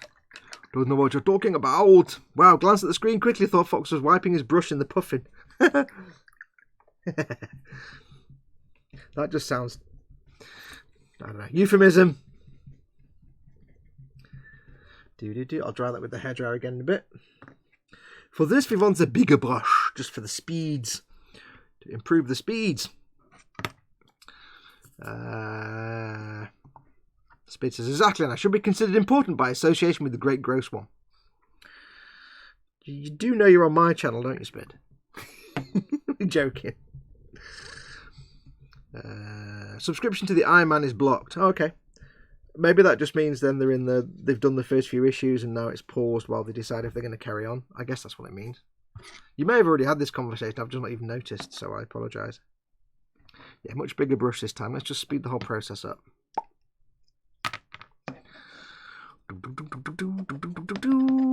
There you go, that's much faster.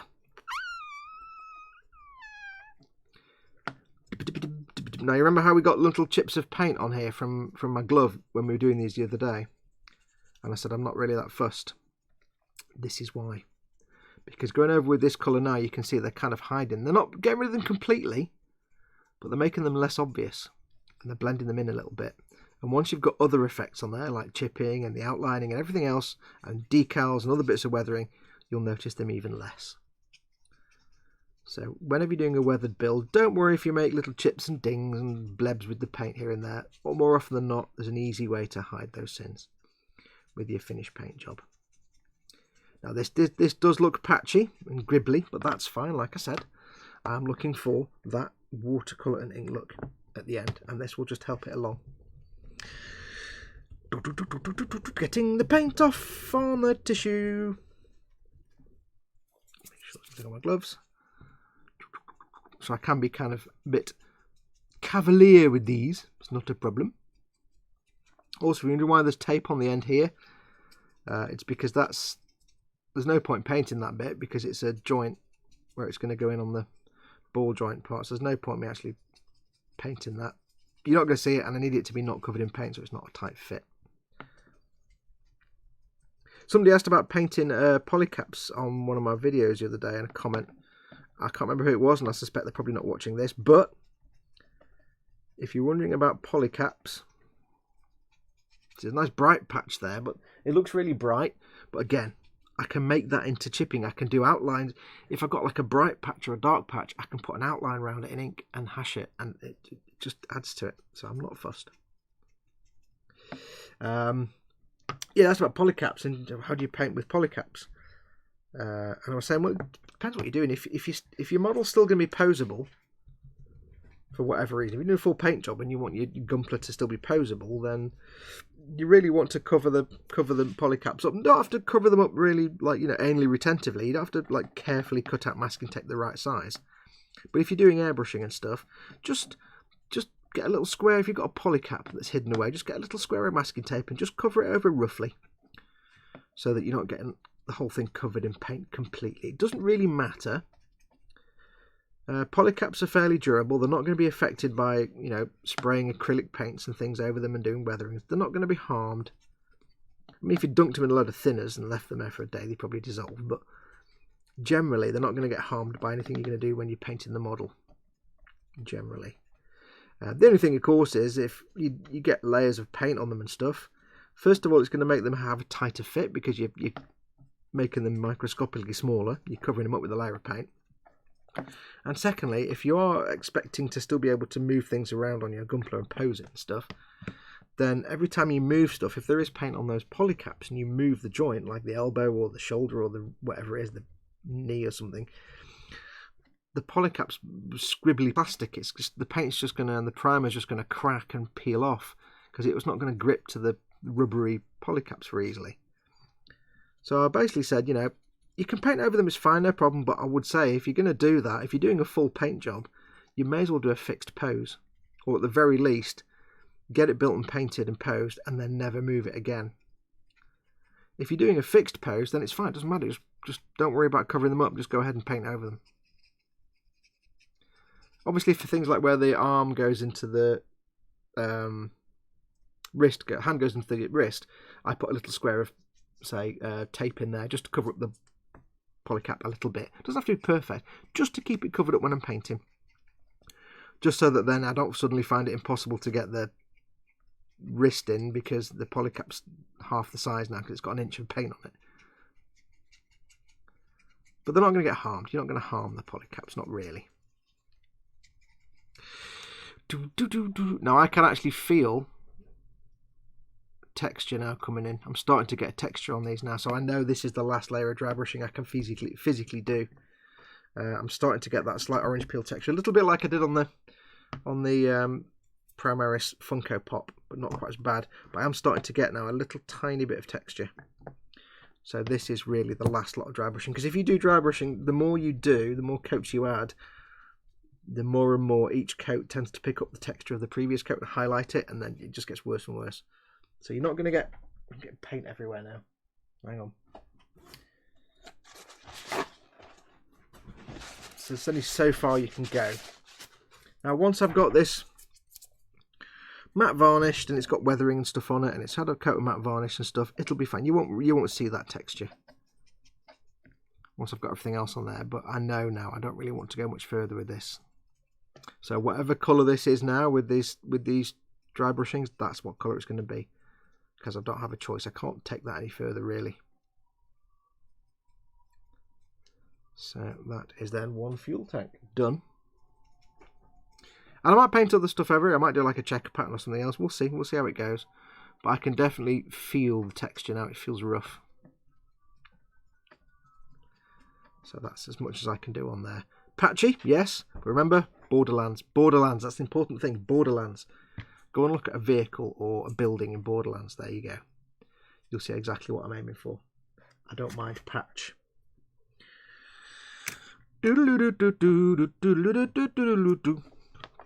Spid says, sorry, what? Who are you? Isn't this Grace Model Stream? I hope it isn't. I'm not ready, says Chris. Not enough orange, says Spid. Retro Rabbit is in, says morning from Kanukistan. And he said good day then. Morning Brew. No, that's still Australian or a Kiwi. Morning buddy, A.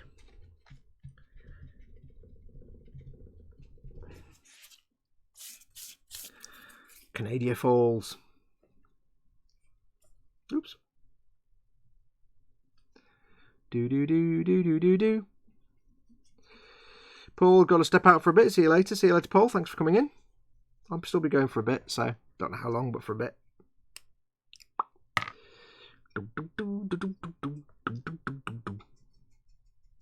I would get my Canadian flag out and start waving it right now, but I'm in the middle of dry brushing, so yeah. I normally do when somebody Canadian turns up in the middle of a stream. Somebody out there is having a barbecue. I can smell. It's either they're burning rubbish they're burning papers. That's what it smells like. Or they're having a barbecue, but I can only smell the burning and not the actual meats. It is a nice day, but I don't know if it's really. Maybe it is barbecue weather. I don't know. It smells good though. Speed says, got a scoop. Catch you later. Thanks for coming in, buddy. Catch you later, indeed.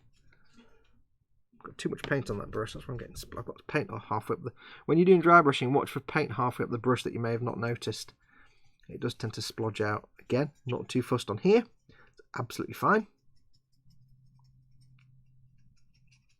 Also, when you're doing dry brushing and using these bigger brushes, do be aware this is a base brush. It's also using brushes like this that can give you that texture if you're not careful. So, because they're big brushes. I could do it with a smaller, softer brush, but it would take approximately all the time in the known universe, and I would die of boredom. Bit of tissue. Getting through the tissue today. Gentlemen, start your tissue. With a weird crease on it. Very strange. Oops, come back.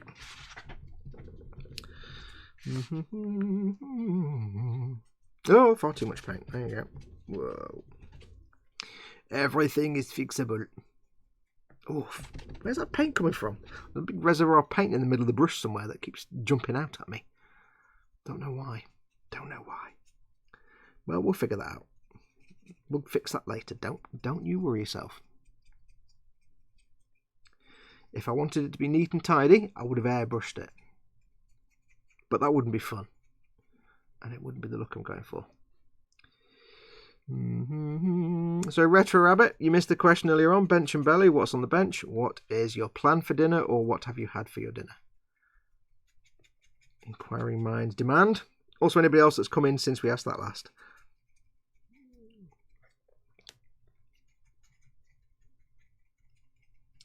It's a lovely patchy texture on here now. It's quite unkempt and patchy, and in real life it's got more of an orange tinge to it.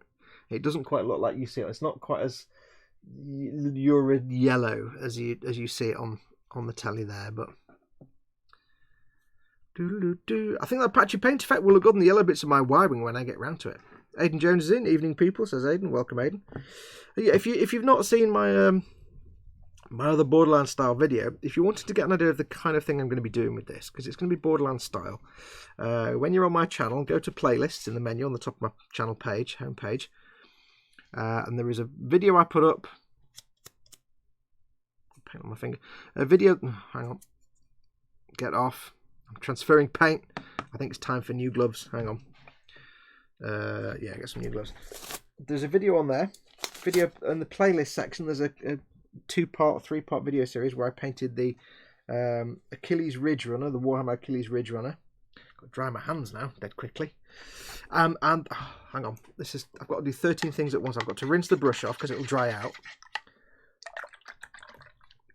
While hopefully my hands are drying a bit because they've got glove jam all over them. Hang on. I'll have to hairdry the brush in a minute as well. Yeah, there's a 2 or 3-part series on there. It's the latest, I think, but one playlist. Achilles Ridge Runner. It's just how to paint Borderlands style. I painted it up like a bandit technical, basically. And it's also using yellows because I knew there was going to have some yellow going. And it's showing the technique, basically. But that was my test run. The Achilles Ridge Runner was my test run. I need to figure out if I could do it and if it would work. And it did. It looked great. if you want to watch those, that's the kind of thing I'm going for. If you're not sure what it is I'm aiming to do. And hopefully if you look at them, you can see on there, although it's a much smaller vehicle, it gives you the idea of the kind of things I can do later on to cover up patchiness and stuff. There we go. So I'll put these new gloves on. My hands are dried a bit now. I need to get used to all these live streams. I don't normally do this many live streams, Aidan. It's just because I've got this to do, and it's quite boring to do it just sat by yourself. I'm just spamming the live streams because then I've got you guys to talk to. Where's the thumb? Where's the thumb? Retro Rabbit says, Bench is an original 1984 Nitto SAFS, the Mark IV Ammo Night. Wow. A mess. And lunch is cold leftover slices of Hawaiian and Canadian meats pizza. Awesome. That means it's got pineapple on it, and this is correct. Also, when you put new gloves on, do make sure your hand is dry, otherwise they cling and it becomes a living nightmare. I've now got to sit here pulling the fingers down. God damn it.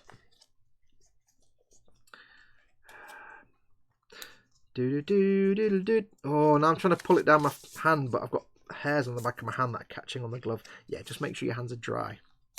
Get rid of the glove schmutz. Glove jam. Glove jam. Right.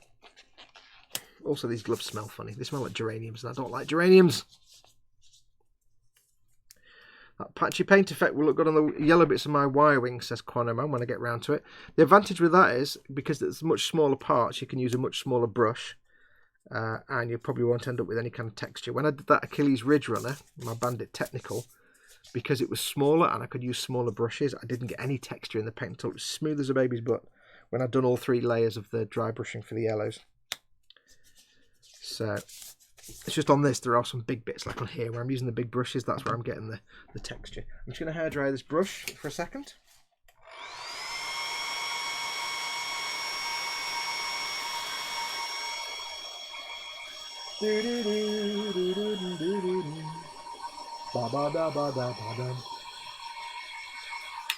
In fact, no, I'm not. Screw it. I'll just use a different brush. There we go. That one can go over there now. I'm bored.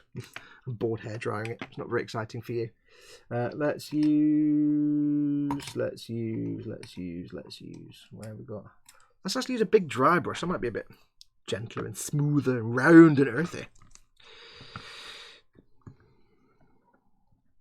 Well, both the SFAS and the Mark 44 are so 2 mech suits. The real question is, do they run on gas engine or some fancy 27th century gas fusion engine? Don't know. Do you want to go for steampunk? In which case they run on coal. Or magic. I guess. I don't know. Oh, look at that big splotch there. It doesn't matter. We shall build that into the character of the piece. Yeah, these big brushes, they can hold paint in little crevices where you don't realise. Keep that in mind.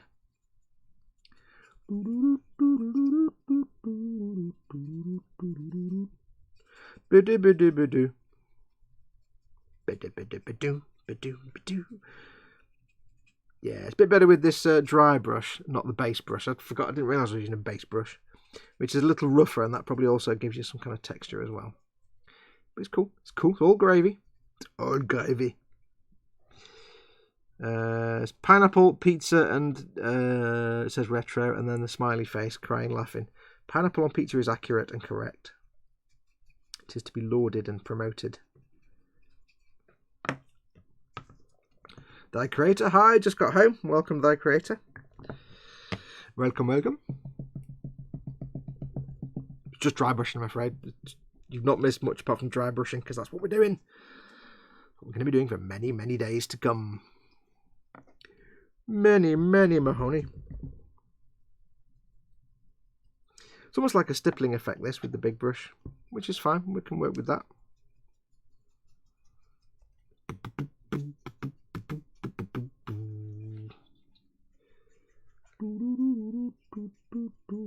Joke for you.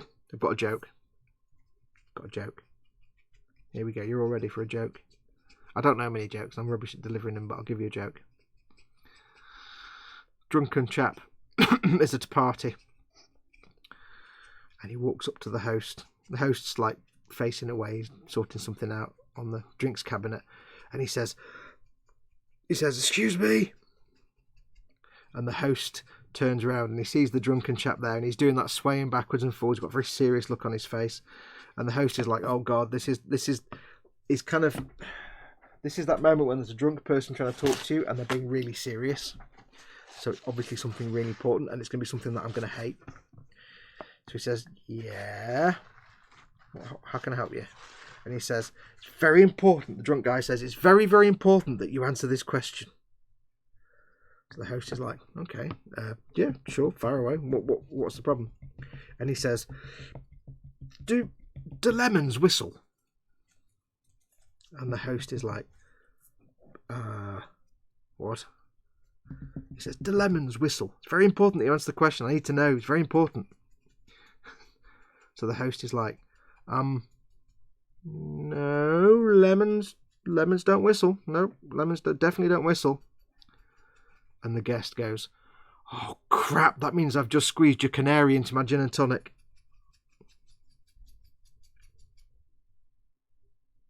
You know what? Telling jokes on a live stream sucks because I get no feedback at all. Get no feedback. I don't know if that's gone down well or not. Oh well. I said I wasn't very good at jokes.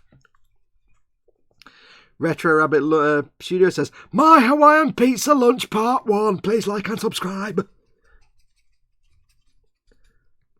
Please like and subscribe. Some people love Hawaiian pizza, some don't. More for us. Yes, Hawaiian pizza is fine. Pineapple on pizza is fine. If you don't like pineapple on pizza, then you're just some kind of monster. What are you doing with your life? What are you doing with your life? Mark 3B says, "Hello, welcome Mark 3B. You just missed a brilliant joke that nobody probably laughed at. So, I don't know. I can't hear the laughter. I'm never doing jokes on a live stream again because I get no feedback and I don't know if you're all just sitting there going, oh, for God's sake. Somebody shut that boy up. My Hawaiian Pizza Lunch Part 1. Please like and subscribe." BNT says, "Ha, ha, ha." Thank you, BNT. I'm sensing something in the comments there, the way they're all spread out. Yes. I shall just put it behind me. I may go and sit on the step later on and think about what I've done, but for now I think I'll just move forward on that and put it behind me. Treat it as a learning experience. Right, got 2 little bits left on here. I shall get the other brush back. Do. Mark 3B says, "I tittered." And then it tried to censor him because he said the word tittered. YouTube is sometimes a little bit delicate when it comes to the censoring, so don't panic. But I noticed that everybody just stopped in the chat since I started jokes. I think I've just lost like 1,000 subscribers. I won't do jokes again. My first joke, please like and subscribe.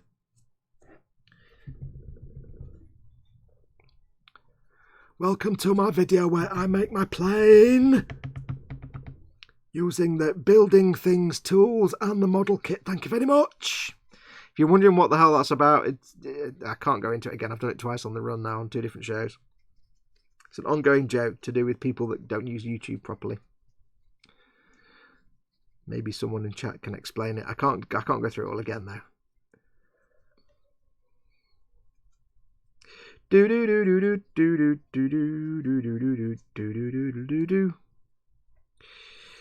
only a few little bits on here to do, and then a few little tiny pieces, and then we're done with the yellows, I think, then, for the dry brushings. Of course, we've still got the red to do, and there's more red parts than there are yellow parts, so it'll take approximately 1 billion to trillion years. There may be many, many live streams.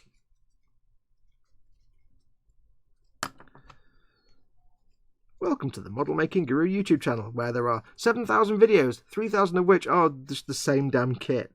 Dry brushing. Ah.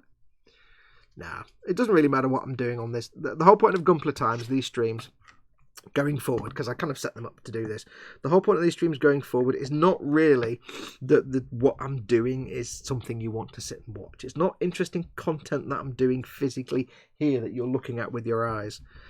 And I know that like 95% of you don't even watch this stream. You just listen to it. And that's the point. The whole point of the stream is that I'm just crack on with this. it motivates me to the bench because I'm not just going to sit. Sometimes I'll look at the bench and go, I've got a tedious thing to do, and I'm just really not in the mood for sitting there bored for 6 hours while I listen to some podcasts. I need some company.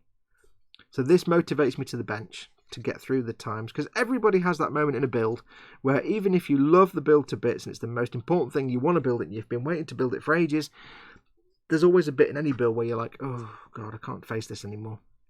And I want to avoid that. I'm not going through that now, but I want to avoid it. And that's what this is about. So it helps reduce the chance of that happening. So yeah, going forward, these like GUNPLA TIEMZ streams, they will always be now. That's what they're going to be. They're going to be the stuff that I can do and switch my brain off, or the stuff that I can do and just hang out with you guys and have a good time. It's not about what I'm doing. So it doesn't matter if I spend 35 episodes of this still just dry brushing the same bits of armor over and over again. It doesn't matter. It's not what it's about. It's not about that. It's just about hanging out, having a good time. It's like, you get some streamers who they stream and whatever they're doing in the stream, that's the important bit. It doesn't really matter what I'm doing on the stream. I could just be sitting here like, eating mushrooms or something. It doesn't really matter. It's just hanging out with you guys. That's what this is about. Doodle-doo Retro Rabbit says, I'm trying to set up my bench for the filmings. Awesome. And I'm trying to figure out what camera, mic and streaming hardware you're using right now. Okay. There's some emails. Hang on, let me just see. Okay. There's two different things to take account of. There's stuff you'll need for doing streaming, and stuff you might want for doing non-live recording. Depends what you want to do. That's all I'm done. Next bit. If you notice, I've not done the shield. I'm saving the shield. That's what the yellow looks like with just the brown Agrax shade on. And we're getting up to this colour. I've not done this because this is what I'm going to do on camera for the non-live video series that's Patreon exclusive. I've got to save one piece that I can show on film. I've not filmed it yet. There's the last little bits of yellows. Yeah, there's two things you want to look at. Do you want to do streaming, as in always streaming? Well, that's all you're ever going to do. Do you want to do non-live stuff? So, for example, like I do my tutorial videos, or you might just do review videos, or whatever it is you're going to be doing. You might be doing like how-to guide. Could be doing any kind of video, but non-live. It's not streamed. It's, proper hardcore content. Not hardcore content, obviously, because that's, you know what I mean. So for streaming, you don't have to use what I use, but I can recommend them. I use the Logitech C920 webcam. It is a 1080p capable webcam. I will put it in the chat. Hang on. It is a Logitech. Hang on. Ooh. Now I will say, to make things easy, if you go to the description below this video, amongst other things, as well as the link for my channel sponsors, emodels.co.uk, and a link for my affiliate link for Goblin Gaming, my other channel supporters, where you can save lots of money and also make me some income, use those. There's also a link for my Amazon store. Now, all the things I use, like my camera, microphone, stuff, they're all in my Amazon store. You can order them for yourself. If you're in the UK, it's a UK only thing, unfortunately. It doesn't cost you any more to order through my store. Of course, it helps this channel out massively there if you order through there. But yeah, all my Amazon affiliate link, my Amazon store down there, all the cameras and stuff I'm going to list, they're all in there. I think most of them are in there now. I'll put them all in there for things you might want if you want to do the YouTube. So go and have a look. But yes, the camera I use is the Logitech C920. It's an awesome webcam. It's one of the best ones available at the moment. It comes with the world's most crappy microphone, so you don't use the microphone on it. It's just made of ass. The microphone is terrible, but as a camera, it's fantastic. I'm having a swig of coffee. You can't beat it. Most of the people I know that do streaming use a Logitech T920. It's only about 50 or 60, I think 70 quid now. But on Amazon on the Black Friday Amazon sale thing, I got one for 25 quid. So yeah, they are brilliant. They default to 720p, but you can change them to 1080p. You have to go into the hidden settings menu and put it 1080p, so they can stream 1080p. A lot of cameras can't, and they're really good. They've got some good intuitive sort of settings, so you can change the white balance and everything else. So that's what I'm using right now. It's a Logitech C920 for the film, not for the mic. Don't use it for the microphone. You'll sound like 1995 if you use the mic. The microphone is pants. Turn it off. So camera, Logitech C920. The microphone I'm using is a Blue Yeti, which is, again, it's one of those microphones that you see a lot of streamers using because it is one of the best options. There's a lot of different microphones out there, and if you don't know about microphones, it's very easy to buy one that's going to be absolute gash and it'll be the wrong thing. The reason I would strongly recommend the Blue Yeti is it's got three options. You've got a cardioid microphone, you've got a two-way conference microphone, and you've got another one, I can't remember what it is, but it's got three different settings. Cardioid is a heart shape. So you've got the microphone there, and it's a heart-shaped pickup area. If you want to do voiceover, cardioid is perfect because you can get very close to the microphone and talk quite quietly, and it will pick it up beautifully. If you're doing voiceover, you want to do proper close-up cardioid. If you've got, oh, that's the other one. It's got a 360 microphone which can record every sound around you, and it's got the podcasting setting, which is basically the way it works is it's got a round bit with a microphone on either side. Cardioid is one side and a heart shape, so you talk to the microphone. Imagine that's the microphone. You talk here, the microphone's there on the side. It picks up your voice beautifully, and I'm on that now. When I do voiceover work, I turn the gain all the way down to 0 and I get right against the microphone. When I'm doing a stream like this now, I turn the microphone to about the 1 o'clock position, the gain button, and I'm about 2 feet from it, and it picks me up beautifully. It's one of the best microphones. It's got more than one setting. If you just get a microphone that is just cardioid, here's a warning for you, like the Snowball, the Yeti, the Blue Snowball, that's a cardioid microphone that requires you to be close to it. So if you get, say, the little Snowball and put it 2 or 3 feet from you, you're going to sound really quiet because it's meant to be a close-up voiceover type microphone. So you've got to think about the microphones. You can get things like the shotgun mics and things like that as well. There are lots of good microphones out there, but for a good microphone, like from Shure or somebody, you can be spending a lot of money. A good shotgun mic, broadcast quality, could cost you hundreds of quid. The Blue Yeti is like 70, 80 quid. And you can get broadcast quality from it. So yeah, it doubles for me as a podcasting microphone. I can have it several feet away with the gain turned up, and you can do close-up voiceover work. So if you listen to my videos when I do a voiceover, I sound quieter and less echoey because it's the way it works. So the Blue Yeti is a brilliant microphone. It's not cheap, but it is awesome. It's also USB powered. You just plug it into USB socket and away you go. Same with this camera. They're both USB. Plug them into USB. Done. What else have I got? The streaming software I am using is Streamlabs. I'll put it in chat. Streamlabs OBS. OBS means open source broadcasting software. There are several of them. There is just the original OBS, which is just called OBS, and that's, if I remember right, that's completely free. It's the only the big difference between Streamlabs and OBS, which is also known as Slobs, and the original OBS is that OBS is free, but it's also not intuitive, and it has a very sort of Windows 95 style interface. It's not pretty to look at. It's not intuitive. They both share most of the same features and functions, although Streamlabs has got a lot more on top.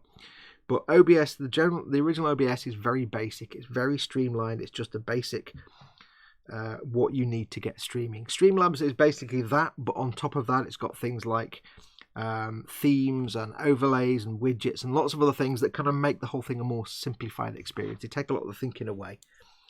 The beta work the same way though. So if you're struggling for money, the original OBS is free, and it's fine. It's just not as user friendly. You kind of have to get into the menus and know what you're doing. Streamlabs OBS, I can't remember what I paid for it. It's I can't remember if it's on a monthly thing or a yearly thing, or if I just paid it. I can't remember actually. I can't remember if it's a subscription. I don't know. I can't remember. I cannot remember if I paid for it or not. You can pay for it and you get more extra services. The other thing that Streamlabs OBS has as well is it has things like the tip jar, that thing down there, Streamlabs tip jar, as part of their service. So you can put, if say you're doing streaming, I'm using the tips for the Stream Boss Battle, which is another Streamlabs thing. I'm using the tips for the Stream Boss Battle. So they go into a pot, and whoever gets Kevin as the Stream Boss takes him off. He wins all that money. However, if you're just trying to make money for yourself, you can have the tips. You can set up your tip jar, which comes as part of your Streamlabs package. It's a website. You can have tips going through there to your PayPal or to your bank balance. And it's dead easy. It's a lot more user friendly. The Streamlabs setup is a lot more user friendly. It's not completely intuitive. You have to figure a lot of stuff out, but it's a lot more streamlined and simplified to use. It also has lots of extra things, like I said, the Stream Boss Battle. That's a widget you can add on. The chat box here is a widget you can add on. There's lots of widgets for all kinds of things like animations and stuff. When you do a super chat or anything like that, and the animation pops up here over Gawthorne's head. That's again a little widget you can add on. So it's a lot of point and click, where the original OBS is free, but it's not point and click. You have to figure a lot of stuff out. I started off with OBS, but I got Streamlabs when I realised it could do stuff that the original OBS can't. The original OBS can't do that. It can't do a chat window there. You'd have to do some scripting and stuff for that. So yeah, it depends what you want. For actual recording, if you're not doing live streaming, and you want to do actual recording, then that's a whole different kettle of fish. If you want to, you could still use the C920. I wouldn't. It looks kind of ass for...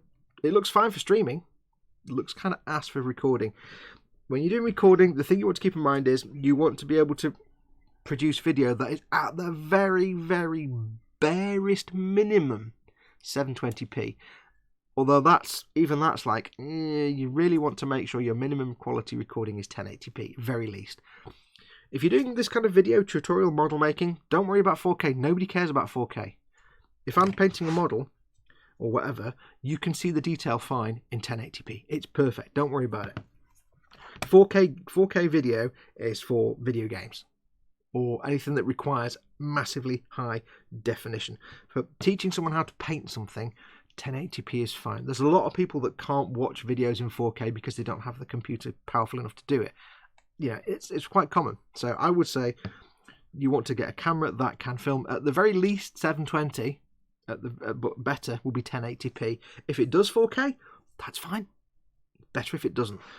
Also, I would say film at 30 frames a second as well, not 60 frames. A lot of things that film at 4K do 60 frames a second, and that a lot of people, again, 60 FPS, they can't watch videos at 60 FPS. And if your video is uploaded to 60 FPS at 4K, that means your 1080p is 60 FPS, so 720, and they have to watch in 480. So, yeah, anyway, but a camera, I'll be perfectly honest, all my non-live filming is done on that. It's an old iPhone 5S. Yeah. This is actually one that mine died, and Dad gave me this one because it was a spare one he had. But yeah, this is an old iPhone 5S. It films at 1080p, 30 frames a second, which is perfect. It has, I think it's 32 gig of memory. It might be 16, but that's fine. I'm only filming in like 2 or 3 minute takes anyway. It's absolutely fine. I do all my video filming on that. I don't use this camera unless it's a piece to camera. I'm like looking at the camera and talking when I use that because that's easier. 1080p, you can buy one now for 100 quid. Perfect. Don't buy reconditioned ones, they last about a week. But you can get them now for about 100 quid. When this one dies, which it eventually will, I'll probably just use my actual proper phone, which is an iPhone 6S. But it's not, the camera on the iPhone 6S is not as good as the camera on the old iPhone 5S. Keep that in mind. It's actually, if you've got an iPhone 6 or 7 or 8, it might be better than 7 or 8, I don't know, but the 6 I've got, it's not as good as this. For audio, you can use the microphone on this, but you need to stay where you are. You need to be quite close to it to get good quality. If I film from this distance, I'd sound kind of echoey and thin. So what I use is a small lavalier microphone. I don't use the Yeti. I could use the Yeti if I wanted to. It would be absolutely fine. But I can't plug the Yeti into my iPhone. So if I had the Yeti, I'd have to have something recording the audio on my computer whilst I'm recording video on the phone. However, what I do have is a small lavalier microphone, which is it's a Boya. It's B-O-Y-A. I can't remember the exact make and model, but if you look on my Amazon store, it's on there as well. It cost me £15. £15. It gives me broadcast quality recordings. You put it on your chest level or your shirt collar, and you just talk in a quiet voice. When I record with this, you'll hear me talk in a much quieter voice than when I'm recording on the Yeti, because I can get really close. So it's like doing voiceovers. It's 15 quid. I've had this for about 2 years, and it plugs into, it doesn't have a USB socket plug on it. It actually has, and I don't know if I can show this on camera because it might not come across, it actually has this is an adapter I use. It actually has a normal 3.5-inch stereo jack on the end of the microphone. Now this could plug straight into your phone headphone socket like that, and you'd be recording audio, except Apple changed all that, so the headphone sockets don't do that anymore. You can't do that anymore on any iPhone. So what I had to do was, I've got the microphone on there, and I've got this little Belkin adapter which plugs into the lightning port on my phone. And what that means is now the microphone is connected, because it's the only way you can do it. They disable the headphone socket basically on any iPhone. It's now connected through the microphone is feeding into the phone. So my video and my audio, I'm talking and I'm recording the video, and it's all in sync. I don't have to have anything to sync up the video later on. I'm recording all in one go. I'm getting broadcast quality lavalier microphone sound. And of course this cable here is a charging cable, so it's probably run out of batteries a bit now, but I'm not running out of batteries halfway through filming. Only downside is it gets hot, so I can't have it on for more than like 10 or 15 minutes, but I film in little few minute chunks, so it's not the end of the world. So you can use proper cameras. The reason I like to phone on an iPhone, or film on an iPhone, is because I always, when I'm filming properly, I always lock my focus and I lock my white balance as best I can. Nothing hate nothing more than when you're watching a video and somebody's moving something around and the white balance and focus is constantly changing. Like if I put that there and it locks on the focus, and then I move it over there and the focus changes and the whole screen goes blurry for a second. Or I put that there and everything looks fine, then I bring something white in and everything suddenly goes dark, and then it adjusts the white balance. I hate that. So I always lock it, and it's easy to do on the iPhone, because when you want to lock your white balance on an iPhone, the battery doesn't go, all you do on the iPhone is you simply push it down, it does a flashy yellow square, and the focus and white balance is now locked. So what I tend to do is, if I'm going to be filming me paint, let's say I'm going to paint this, I've got the camera up on the mount here, the phone, not the camera but the phone itself. I'll hold this where I'm going to film it, and I'll lock the focus and white balance on that, and then I'll start filming and I'll be painting that. And it means I have to get used to holding something where the focal point is. I'm focusing here, not down on the mat. But you get used to it, and it just means then I can easily, if I need to adjust it, I can just press the screen again. On a proper camera, although a proper camera is always a best bet, it's a lot more fiddly. You may have to do other things. Of course, the advantage of an actual camera is you sometimes get a viewfinder screen that you can have sticking out the side, and you can press on that there and lock the focus. And I probably would prefer to have a camera than an iPhone, because the iPhone gets hot. A camera I can just have plugged in, and a little screen would be handy, and I can touch that, but that's beyond my budget at the minute. I can't afford a camera, so the iPhone will do for me for the time being. And for recording, for recording video and not doing live streams, I use software called, not that because that's spelled wrong. I use software called Movavi, or however you want to call it. Again, that's not free. It was 35 quid a year, 40 quid a year. I think it's a yearly subscription. Or it's usually like 35 quid a year, but they sometimes update it with a new version. You have to pay more. But it's not the most complex. It's not like a Sony Pinnacle or Sony Vegas or Pinnacle or something like that, where it's got millions of different features. It's not bare bones, but it's not the most complex. But it's dead easy to use. It's dead streamlined.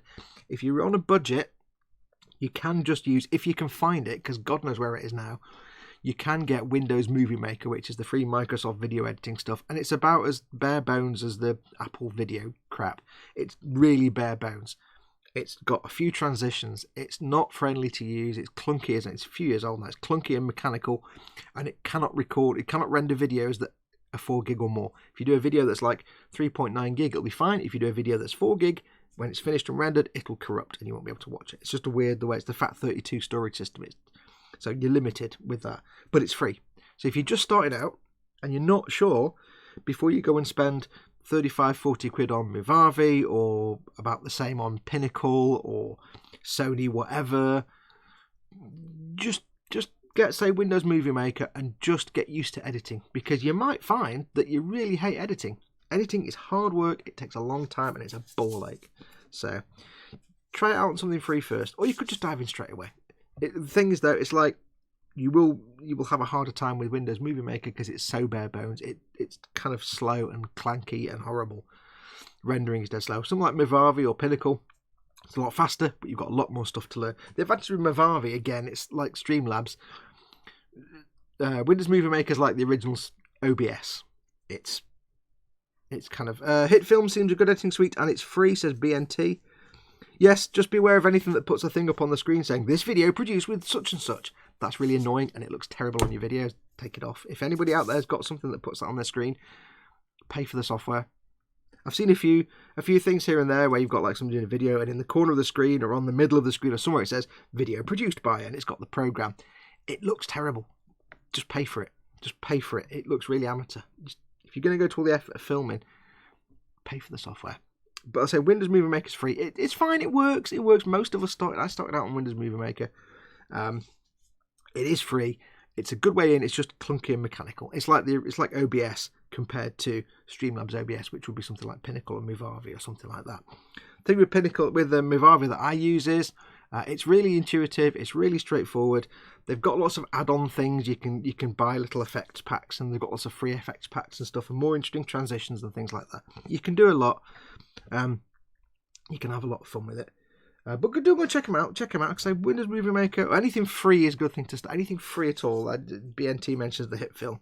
If it's free, download it and try it anyway. You'll find a lot of them are free, but they then say, but you need to pay for the version to get lots of the features. So there's no charge at all ever for Windows Movie Maker. So if you're wanting to practice, just go for one of the free ones or Windows Movie Maker.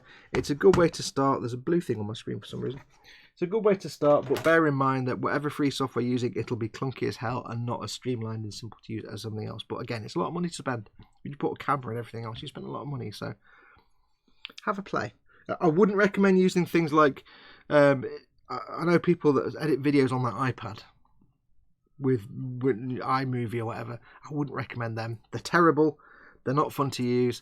And the cameras on iPads aren't that great anyway. So yes, I wouldn't recommend that. But to be honest, while you're starting out, you probably already got a smartphone. There's a camera in that. You can get yourself a 15 quid lavalier mic. It's 15 quid. Download Windows Movie Maker. The only thing with Windows Movie Maker is it doesn't like a lot of video formats. If you film on a smartphone, you might have to download some free conversion software to convert your video clips from your, say, smartphone.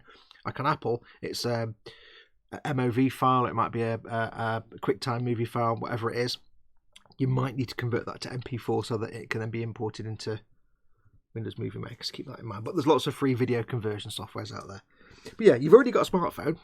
Use that as a camera. You can get yourself a lavalier mic for 15 quid because the Boy is available outside the UK as well. And with that and some free movie editing software, just basic bare bones stuff, you could at least try it out.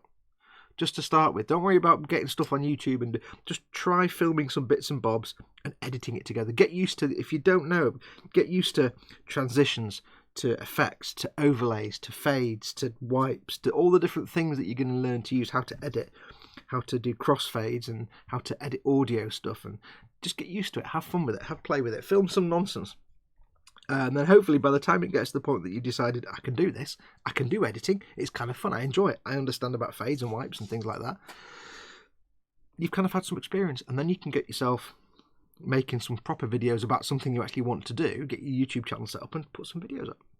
It's a good idea. It's a good idea. I do recommend everybody, I mean, I will always pimp my followers that start YouTube channels because it's great fun. It's great fun. I always strongly recommend it. It's being creative, and creativity is awesome. There's nothing better than doing creative goodness. Now, let's do the last bit of work. So yeah, give it a go. Like I say, you don't need to spend a fortune. You've already got a smartphone. I'd be surprised if you didn't. That's got, even if it's a crappy old one, it's got a camera you can play with, or a tablet. It's got a camera you can test things out with. So start off with what you've got. If you've already got a smartphone, all you need is some free video software, that 15 quid Boya microphone, and the adapter. If it's a smartphone, if it's an Apple smartphone, if it's an iPhone, you need the adapter to plug the headset in, the microphone in. Yeah, that's what we're doing, this one. This is the last little bit of this yellow colour that we need to dry brush. But I do recommend it though. I mean, do go in with the knowledge that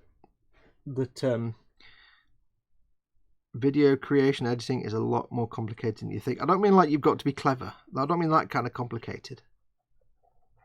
I mean, if you watch a video on my channel and it's half an hour video, I might have spent 3 days producing that. I might have spent like 5 days filming it and 3 days editing it. or maybe a day. It's not hard work, but it's not complicated work, but it's hard work. There's a lot involved. Even for a 5-minute video can be hours and hours and hours of work. You have to be prepared to watch your video many, many times. If you don't enjoy watching your own content, you're gonna hate editing. For example, let's say I'm filming an episode, typical episode. Let's say I'm doing a normal video and I'm painting a model, and in this video, I am showing you how to paint something. Let's take one of my. Okay, let's go for that car though, the Borderlands thing I did, the Ridge Runner, the one that was the Bandit Technical. Let's say in one episode I show you the process from priming to doing the paint chipping, so like 3 or 4 steps. I will, of course, film each individual step. And what I'm starting to do now is actually just film me doing that step for a few minutes and then add voiceover later on where I'm explaining what I'm doing, because it's actually a lot faster and more efficient than just me filming me talking to you, telling you what I'm doing while I'm doing it, because it's really complicated. So I might film 5 minutes of me doing that particular step, and that whole process of filming that 5 minutes might take me half an hour, because I've got to figure out what I'm doing, get the piece ready, figure out how I'm going to do it, get the camera set up and the lighting, so I'll make sure, do some tests with a test shot to make sure my focus is locked in the right place and the white balance is fine. So that might take me half an hour. And then of course I have to sit there and do the rest of that particular. So let's say I'm doing this step now. I might film me doing these 4 pieces, and then that'll be the whole description of. Then on the voiceover I'll explain all about, and I'll go off and do all the other pieces that I've just done earlier on off camera. So I do that. And for the typical video where I've got, say, 45 minutes of me showing you how to paint some stuff, that might be, typically it's anywhere from 20 to 50 individual clips, depending on how many things I've actually got to show you and how many steps. And that could be things like me saying, I film a clip of me doing that, and then the next thing I film is me saying, right, so that's all now been done. So as you can see, this is what it looks like. And what we're going to do next is we're going to use this paint here, and we're going to use this product here, and we're going to combine that to do the next step. So let me go and get that ready, and we'll do that now. And that'll be that clip. I may have to do like 3 takes of that because I'll get the wording wrong and I'll mess it up 4 times. But you could have anywhere between like 20 and 50 clips. Individual clips of footage that I then need to be edited together. So what you'll do is, I have a template for every video series. So in advance, I've already got a template set up with my like title sequence, my pre-roll, which is the, this channel is supported by iModels, blah, blah, blah. That's all set up in a template. So the end titles and the start titles, everything, they're already there. All I need to do is populate it with the content in the middle and put a thumbnail in the title sequence. So you add all the bits together. You get all these individual clips, anywhere from 20 to 30 of them, to 50 of them, or more, can be more or less. You import them into your video editing software. It then processes all those clips. Retro Rabbit says, "You're awesome, I didn't mean to sidetrack you." Not at all, I'm having quite fun talking about it. It then is to process those individual clips, which takes a few minutes, but most of them you can actually carry on working while it's doing it. It just means your fan screams a lot. And then you've basically got you've got the track ready. Then you've got this. I don't really. It's like I suppose some software calls it a timeline. I just call it the timeline. You basically got in front of you then a horizontal timeline, which is all your pre-roll stuff, each video clip, and the end titles. So all the pre-roll stuff, video clips, and end titles, all in the right order. And you're adding extra tracks. You've got different tracks for like audio track 1, 2, 3. You can add lots of audio tracks. You can add overlays. You can add text and stuff and effects and things like that. What you then have to do is get all the goddamn paint on my fingers. What you then do is you've got all your raw footage in that track. To that, first of all, you have to go through it slowly but surely, and first of all do the physical editing, which is where you're taking out all the gaps, all the bits where you don't need. You might take a 5-minute piece of footage you're painting and just trim that to like 30 seconds because you need to show something really quickly, but you've just filmed more than you always film more than you need.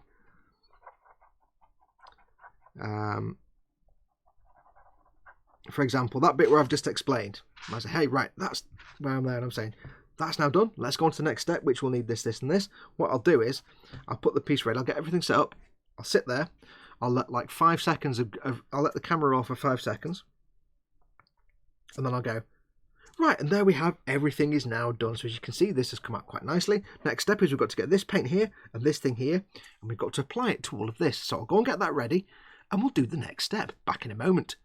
And then I'll sit for 5 seconds and let it run silently, and then I'll stop. I need to top and tail it, which is take out that silence at the start and start it where I want it to start and end it where the tail is, where I want it to end. The reason you leave the gaps is because if you've got a clip and you want to fade into another clip, you need to, typically a crossfade is 2 seconds, you need to leave at least 2 or 3 seconds to fade into each other. Otherwise, I'm talking now, and if I don't leave a gap, I'll start fading, but my volume fades out before and you lose it. So you always have a top and a tail. You always have to top and tail each clip. You have to take the dead space out of each end. You leave yourself a bookmark. There may also be bits in the middle where you've said something and you've had to like clear your throat, or you've coughed, or you've screwed up a line and you've said something and you have to re-say it again. So I'll be recording, I'll say, now we're going to go and paint this. Oh, let's do that again. Pause, give it a second or two. Now we're going to go and paint this. Oh, I get it wrong again. Pause, give it a second. Now we're going to go and paint this bit back in a minute. And you do multiple takes in the same take, and you just trim all them out and get rid of them all. So you've got to do that.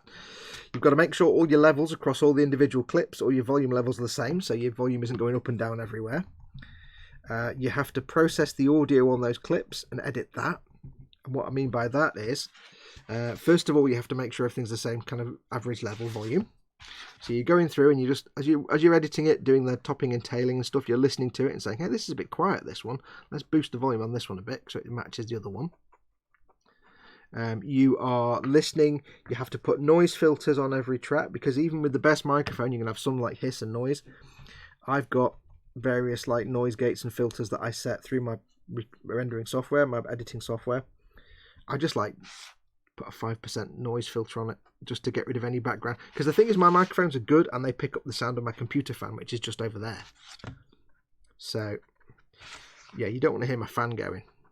So that's the other thing, of course. Right now you're hearing me talking. I have a noise gate and a noise filter set on that microphone in Streamlabs. So you probably can't hear my fan that much because it's filtering out anything below, I think, 35 decibels. Or minus 35 decibels. So it's filtering that out a bit. So yeah, you go through your audio of each. So you've got to top and tail each clip. Do any transitions, whether you want it just to cut from one clip to the next.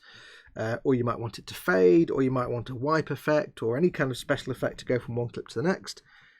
You may have a graphic or a different section in between. You need to add all those in. If you see where I'm talking something and some text comes over, that's an overlay. There's 2 types of overlay. There's a graphical overlay. Well, there's multiple types. There's a graphical overlay, which is where I may put an image on top of, I'm doing something on the screen and suddenly a picture, I might say, and this kit I made last week, and a picture pops up here of the kit I made last week. That's an overlay. It's just an image that I've overlaid on top of the video. It might be a text overlay, which in Movavi is a separate thing. That's where you get the text popping up and it might animate and do stuff. They're usually pre-made and you just go in and type the text in. You've got audio and sound effects. I may want to add some music underneath the main audio track on the video, just to make it more interesting. I may want to add some sound effects and things like that. You have, what else have you got? You've got special effects, like for example when I used to do my anybody mentions a country and I play Oh Canada and have an American flag or something, and you got all the little maple leaves or whatever moving around. That's animated overlays. You can also do animation. I've done some simple animations here and there. If you watch the countdown to these streams, if anybody's noticed, you bet none of you noticed this, the green swirly tunnel at the start is just like a 20-second pre-made video of the green swirly. It's on a loop, and I just have that as a loop. And then about 7 minutes in, you'll notice a little sidewinder from Elite Dangerous goes out of the tube as if it's coming through a wormhole. I bet nobody's noticed that. Dead quick, it's like that, last half a second.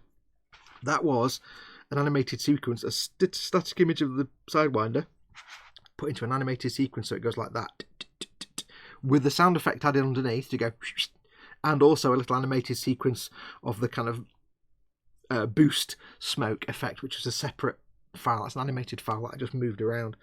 So you've got loads of things you can do, and depending on the episode, if you keep it simple, if it's just you doing stuff and a few text overlays and a bit of a fade between some clips, I could probably get an episode done, typical 45-minute episode, if it's just the video. If all I'm doing is topping and tailing each clip, leveling the volume, and maybe adding a few text overlays here and there, I could probably do that in a day. If it's a standard, not complicated episode. If I've got to add loads of other bits and bobs, if I've got any silly little animations to add in, that might take me a couple of days. If it's something really complicated, that might take me 2 or 3 days. I think I've only ever done that once, and that was where I had like lots of little things to add in and other bits and bobs. When I was doing those Space 1999 episodes, I had all the little sort of extra things like me doing all the silly acting on camera and stuff like that. There's loads of little bits I did. So it can take longer. It depends what you want to do. It's great fun. It can be fun. It can be tedious. I have to tell you that adding the, you know, when I do my Citadel paints and I put the silly little names up, I kind of regret that I did that now, because when I'm going through a video and I've used like 32 different paints, it can be a right pain in the butt, because it's an overlay. So I on a folder on my hard drive, I have like 100 different images, 1080p scale, so 1920 by 1080. It's a clear PNG image with the color bar and the name of the. I have to make each one. So I go into Photoshop and make that color plate, and then in the video I say, now I'm going to use some phalanx yellow, and that image pops up, and that's I overlay the image and fade it in over 2 seconds, and then have it for like 20 seconds, and then it fades out again. So it's an overlay with a 2-second fade in and fade out. I have to make the overlay, then I have to apply it to the video, which takes seconds, but it's putting it in and moving it around, and I have to make sure it's the right size, and if there's got multiples of them, I have to make sure they're all lined up, because they're all just the same. I have to move them down if there's multiple of them. And it's a pain in the bum. When I've got like a video and there's like 30 or 40 different paints used, I'm like, oh God, I can't add any more of these. And there used to be times where I would list like 5 or 6 colours, and you'd have to have 5 or 6 different overlays at the same time, and that can make your computer, even though it sounds really simple, it's 6 transparent PNGs with your video file, and your computer's having to render that real time while you're editing it. Oh God, that can get chuggy. That can really get chuggy. So it's great fun, and you'd be surprised how easy it is to do some funky things. And a lot of stuff for video editing, a lot of things. Oh, Retro Rabbit says, late for class, sorry, need to skedaddle. Take care of yourself, dude. Thanks for coming in. Hope it's been helpful. But yeah, it's a lot of things for, especially depending on the software you're using. I use Movavi, and there's a big like Movavi. There's a store in Movavi where you can buy like transitions and bits and bobs and effects and widgets and fades and things like that. So you can actually buy them. A lot of companies that make the software will be able to either download or buy extras like animated things. There's also a few places. There's a place I use called ProductionCrate that has a lot of like pre-made, pre-baked animations and loops and transitions and stuff you can use. You can either, a lot of them are free, or you can pay a subscription to actually get them and use them. You have to be careful. You can't just go onto somewhere like ProductionCrate and download something and use it, because some of the stuff, it's licensed. You have to pay for it. But if you make a video using stuff you're supposed to pay for, you get your ass handed to you, because they'll just take your video down. You've used copyrighted content. But there's loads of free stuff. So I would recommend it. It's great fun. I do strongly recommend anybody that's thinking about getting into making videos, whatever you want to make videos about. It doesn't have to be about model making. Whatever you want to make videos about, do it. It's fun. It's interesting. You'd be surprised. Just take care to make sure you do the best work you can. There is a video on my channel. Most of you have seen it, I think. But if you go into my channel again and go to the front page and the playlists, there is a playlist. I've got a hair in my mouth. There's a playlist called Fox Explains Things, or Fox Explaining Things, one of the two. And one of them is how to make YouTube tutorial videos. So it's focused on how to do the kind of videos I do, but it applies to anything. It's got some handy tips in there. And so make sure you have a look through that as well. But it's great fun. But yeah, you don't have to spend a fortune. If you've got a smartphone, get yourself a cheap microphone, like 15 quid, buy a lavalier to start with. Get yourself an adapter for your iPhone if you use an iPhone, and get some free video editing software. Keep in mind that the video editing software will be absolute gash until you've paid for it, so you're not going to have everything at your hands. There'll be some stuff that doesn't make any sense or doesn't work. And just have fun. Try playing with things. Try figuring out how to do it. And just take your time to watch programs. I don't mean other people's YouTube videos.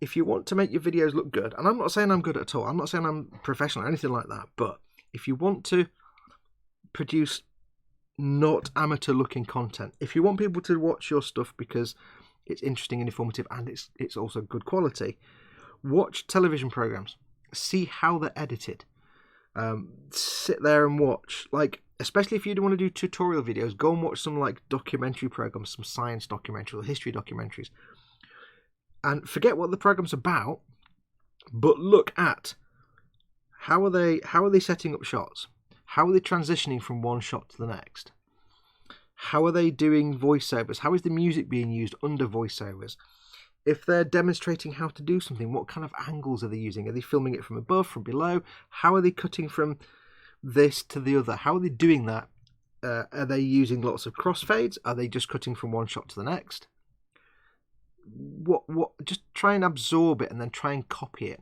The one thing you'll see YouTubers do that real broadcast TV doesn't is that you'll see a lot of jump cuts in YouTube videos. I do them all the time, where I might say something and then I'll say, next we're going to use this brush, now this brush, and then it'll suddenly, that might move like that, or this will go, but I'll carry on with the sentence. It'll be like, now we're going to use this brush, and this brush is a really nice brush, and you'll see these little jump cuts, and all that means is I've cut it there because I've said this brush and I've had to clear my throat, or I've fucked up my line and I've gone a bit wonky and I've done it wrong, so I've cut that bit out.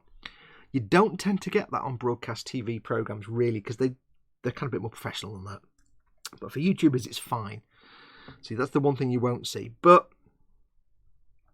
things like fades and stuff, you'll see me when I do I'll tend to use crossfades a lot. So I'll be doing something and it'll fade to the next, it'll crossfade into the next piece, the next step of the video, purely because it's a bit more smooth and relaxing, but it's also a good way of showing that the passage of time. Like if I'm saying, right, I'll go and get the rest of this painted and we'll come back when I've done that. So I'll just sit there, paint. I might be painting something. I'll be painting the back of his head.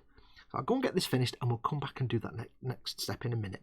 And I'll go quiet and I'll be brushing away and it'll fade to then me going, okay, so that's now been done. You can see he's been painted beautifully. It looks really cool. So that took me about 3 hours. And I'll keep talking. That's a crossfade I use to suggest the passage of time.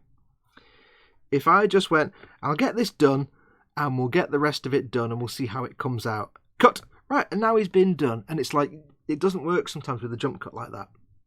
If it's meant to suggest that I've gone and got something, the time has passed, you do different. Oh, it might be a swipe, like it wipes across. There's different ways of doing it. So watch programs and see how they do things. Now, proper TV stuff doesn't tend to use crossfades a lot. If you watch like scientific documentaries, and especially vintage stuff, 70s and 80s documentaries, they don't tend to use crossfades very much.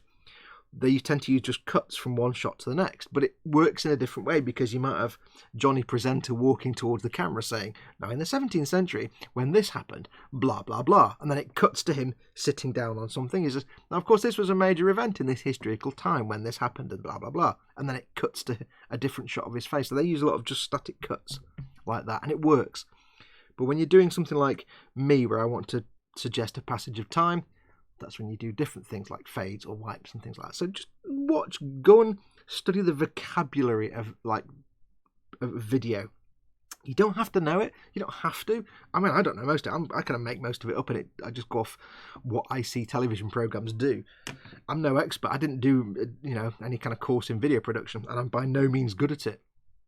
But it will give you a little bit of class to your video production if you just try and absorb some of the how other people do it. And I don't necessarily mean other YouTubers, because other YouTubers, a lot of them are just like us. They're just making stuff up and what they think works based on what they've seen. But go and watch proper factual programming. Assuming that you're doing this kind of tutorial video or fact, you're not doing like vlogging, or if you're doing vlogging, then just throw all the quality out the window and just waffle on about your hair for 3 hours because nobody really cares. But if you're doing this kind of stuff, yeah, go and watch some scientific or historical, often like science and history programs, especially like BBC, high quality stuff. You'll see proper editing at work. Proper editing. Really, you only want fades and things where you're going from, you want to suggest that you're now looking at something totally different to whatever you were looking at before, rather than it's the next step. It's kind of hard to explain, but you'll figure it out. Anyway, yeah, just kind of went off on a tangent there, but we've done all the yellow bits now anyway. They have jump cuts in Star Wars: The Phantom Mongoose. Yeah, there are places for jump cuts, and there are places not to have jump cuts. Sometimes you can't get away with away from a jump cut. You have to do a jump cut if you need to cut something out. Sometimes what I will do is if they say if I clear my throat or something like that, and I'm in the middle of doing something, I will either do a jump cut if I can minimise the sudden change, like if I'm there and I'm like talking and I think I need to clear my throat, so I'll just stop, I'll hold him steady and I'll clear my throat and I'll carry on talking. I'll get that bit out in the middle taken out and you won't notice.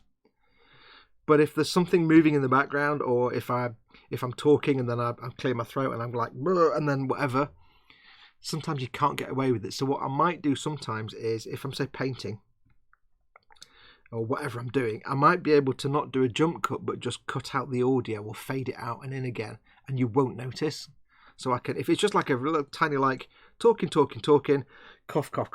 talking, I can just fade the volume out where the cough is, and you won't hear it, but you won't notice a jump in the cut in the film either. So there's different ways of doing it. It's quite tricky. It takes a while to get used to doing it, and there's different ways of doing it, but just learning the vocabulary. Anyway, I'll just shut up because it's 5:20. I'm going to have a swig of coffee.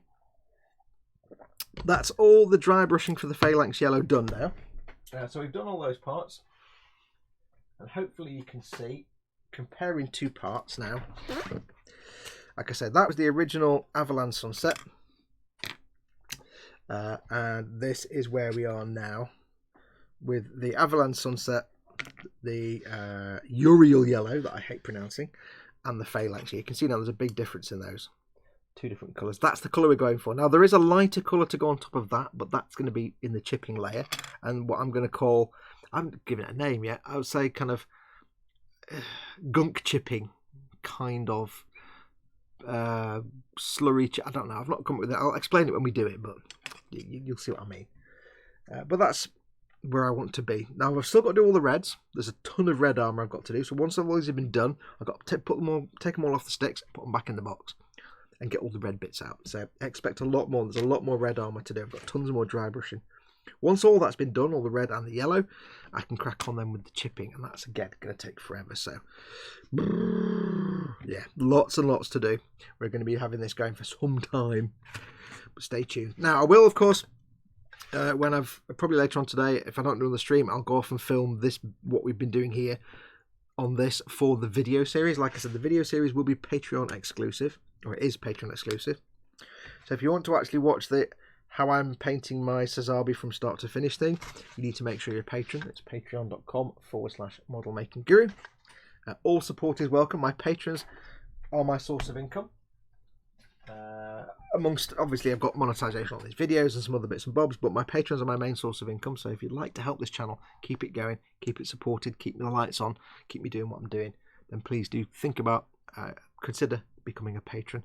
Anywhere from $1 onwards, everything you put through there really helps me out. It pays my wages, basically. So go and have a look. Patreon.com/modelmakingguru. What I'll do now, that's going to do us for today, I think, or for this live stream, because it's going to be dinner time soon anyway. Don't forget, of course, very quickly before we go, my two channel supporters, apart from my patrons who look after me and keep me in food. emodels.co.uk is your one-stop shop for all your model making needs, your traditional model making stuff, your tools, paints and kit, your planes, cars, trains, fighter planes, tanks, war stuff, anything like that, your traditional model making, and a few oddities here and there. They do Gunpla as well, lots of sci-fi stuff. Go to them, emodels.co.uk, link below in the description below the video. Everything is a reduced price off RRP, so go and have a look. There's lots of savings to be had. They always have prices lower than RRP, so go and check them out. Lovely, lovely folks. They'll always look after you. They're awesome, awesome. And of course, Goblin Gaming, your tabletop equivalent of eModels, your one-stop shop for all your tabletop gaming needs. And not just the kits, obviously the kits and all the things you need to make and build the kits for tabletop gaming, but lots of other things like card gaming, non-model required, stuff where you're playing the game but you're not making little models. So it's not just Warhammer, it's lots of stuff, Malifaux, Conflict 47. Tanks, that other thing I showed you earlier on. Tanks. That looks quite good fun. It's a, what is that? 2-player skirmish game, 30 minutes. It's just the kit though, it doesn't have any blurb for the actual, or does it? Let's have a look. Can I get it open or is it taped? Oh, it's open. Let's have a look. So you get the tanky bits itself, and that is so adorable. That's probably like, hey Chris, you'd like that. I don't know if it's 1/144th, but it's kind of. You get the... Okay, I've not got everything in there. You get some cards. I think you get like stat cards and stuff as well. I haven't got them in there. But that's only because I've just been sent that to play with. So, yeah, go and check them out. All your tabletop gaming stuff, whether it's just the model making side, whether you're looking for your Citadel paints, it's a great place to get your Citadel stuff, your Citadel paints and tools and kits. 20% off RRP, all Games Workshop stock. So if you need your Citadel paints, your tools, the models, anything like that, 20% off Games Workshop, all the stuff.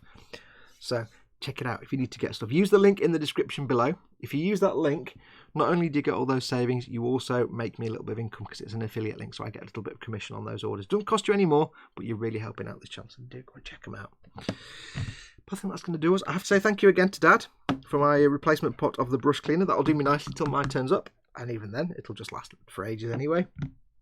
Thanks to the guys at eModels yesterday for hosting us, all of us that turned up. It was great fun.